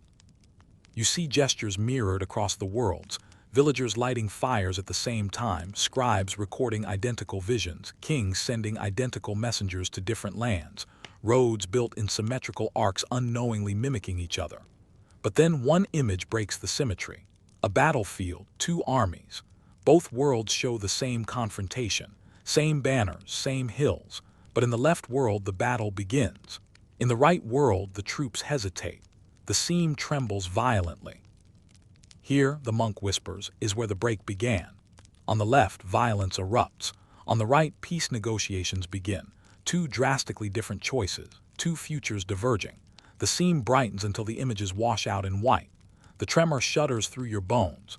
The sailor grips the edge of the seam with both hands. This is when the worlds nearly tore apart.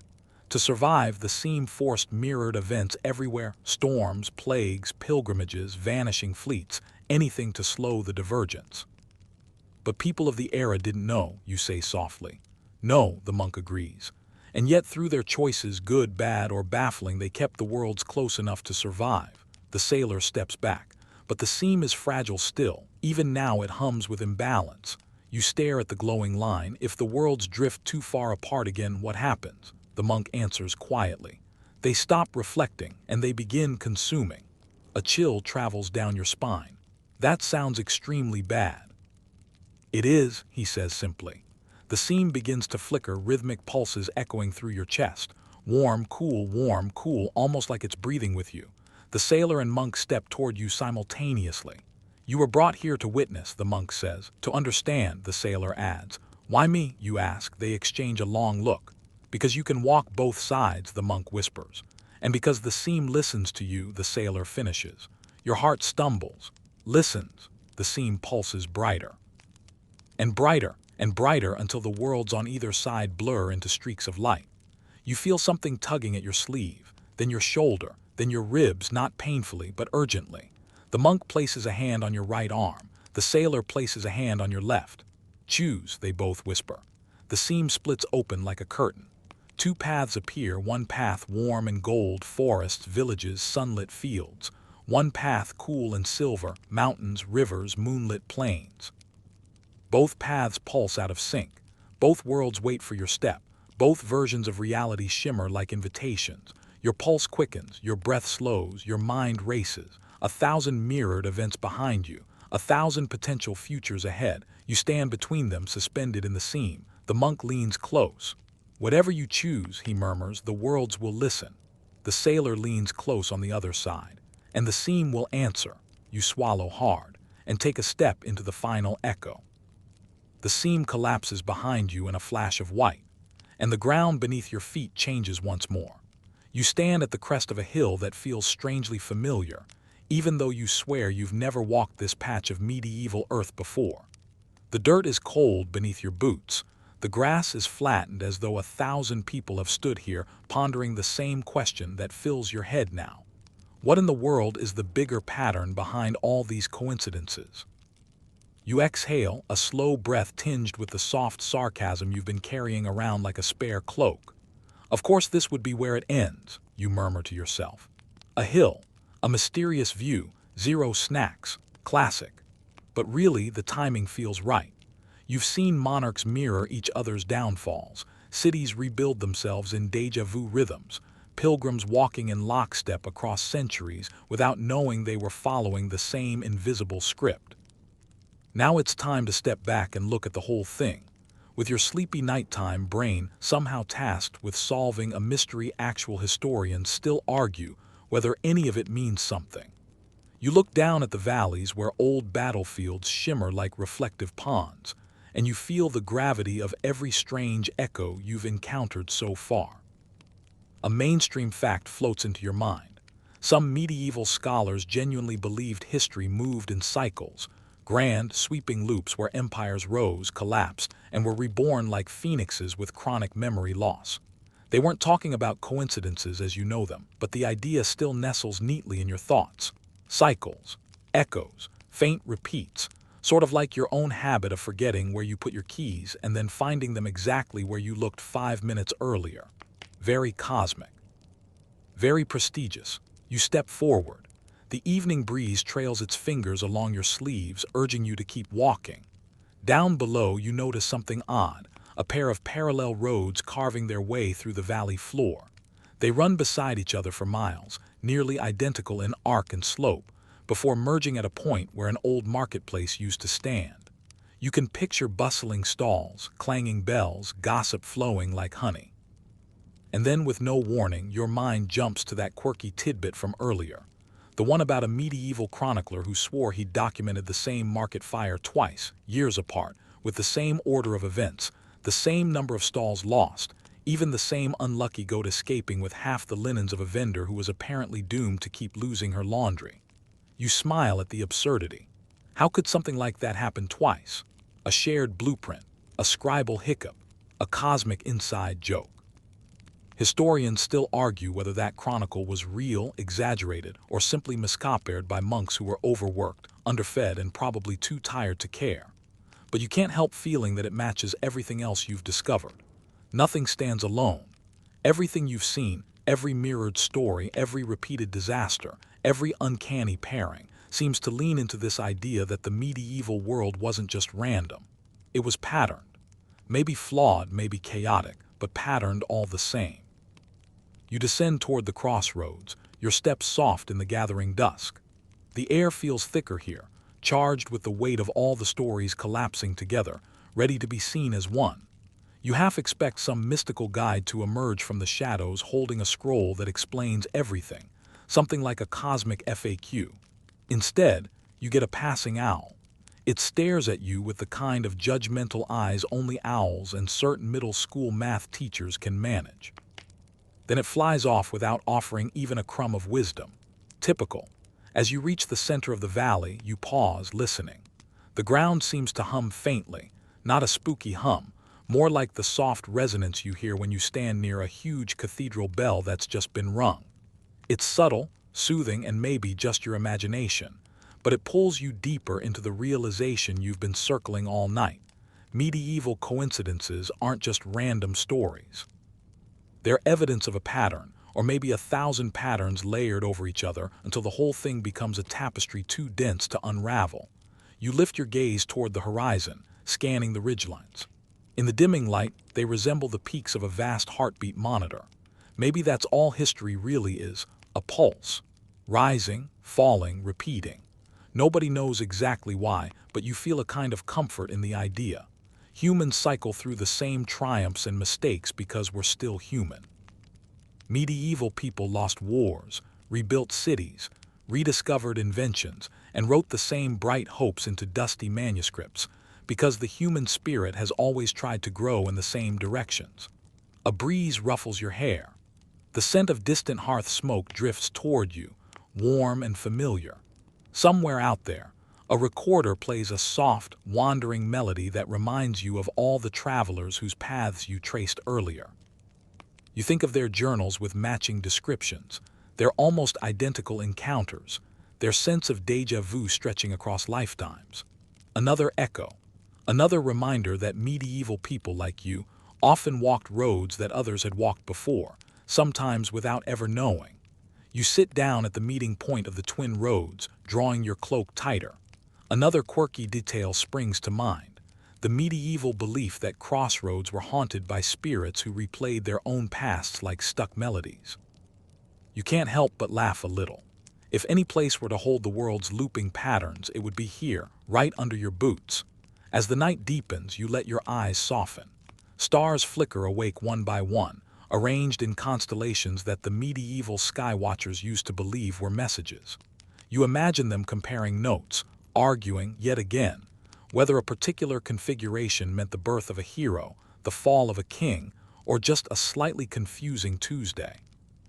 Even the stars, it seems, join the chorus of repetition, circling in their rigid but beautiful loops. You lean back on your hands and feel a wave of clarity wash over you. The pattern you've been chasing isn't a single thread. It's a woven fabric.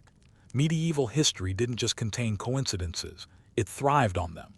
They stitched together a world constantly rediscovering itself, constantly echoing its own footsteps, constantly folding into familiar shapes like a book someone kept rereading. And now here you are, resting on the final page of that book. You take a slow, steady breath, letting your shoulders drop. The night air cools your skin and the hush settles around you like a soft blanket. Everything feels aligned, as though all those mirrored monarchs, repeating disasters, twin inventions, and synced destinies were leading you to this exact moment, to see the pattern not as a puzzle, but as a lullaby. And with that lullaby humming in your ears, you close your eyes. Now let everything grow softer around you, as though the entire landscape has been draped in a layer of velvety dusk. The echoes of footsteps fade, the whispers of forgotten travelers drift into the quiet, and the long patterns of history finally settle into stillness. You feel the ground beneath you relax, easing into a slow, steady rhythm that matches the calm rise and fall of your own breath. Nothing presses for answers anymore. Nothing repeats or insists or circles back. Everything simply rests. The air moves gently now, like a sigh released after centuries of holding its place, cool against your cheeks and drifting through the grass with a peaceful patience. The stars continue their ancient rotations, not as signals or warnings or mysterious signs, but as soft markers of time passing in calm continuity. Each one glimmers with the reassurance that cycles don't need to be solved to be appreciated. They can simply exist, unfolding in the background like a familiar melody you've known for years. You allow your thoughts to lengthen, loosening from sharp edges into smooth, flowing lines. The mysteries of mirrored kings and repeating roads dissolve into something warm and distant, like lights on a far shore slowly dimming as you drift further into rest. The world feels gentle now, spacious, unhurried, and undeniably safe. And as you breathe in that softness, you let the final image settle. A quiet valley, a pair of converging paths, and the weightless feeling of knowing that everything, even the strangest coincidences, can come to peace. You're safe here, you're steady, and you're ready to sleep. Sweet dreams.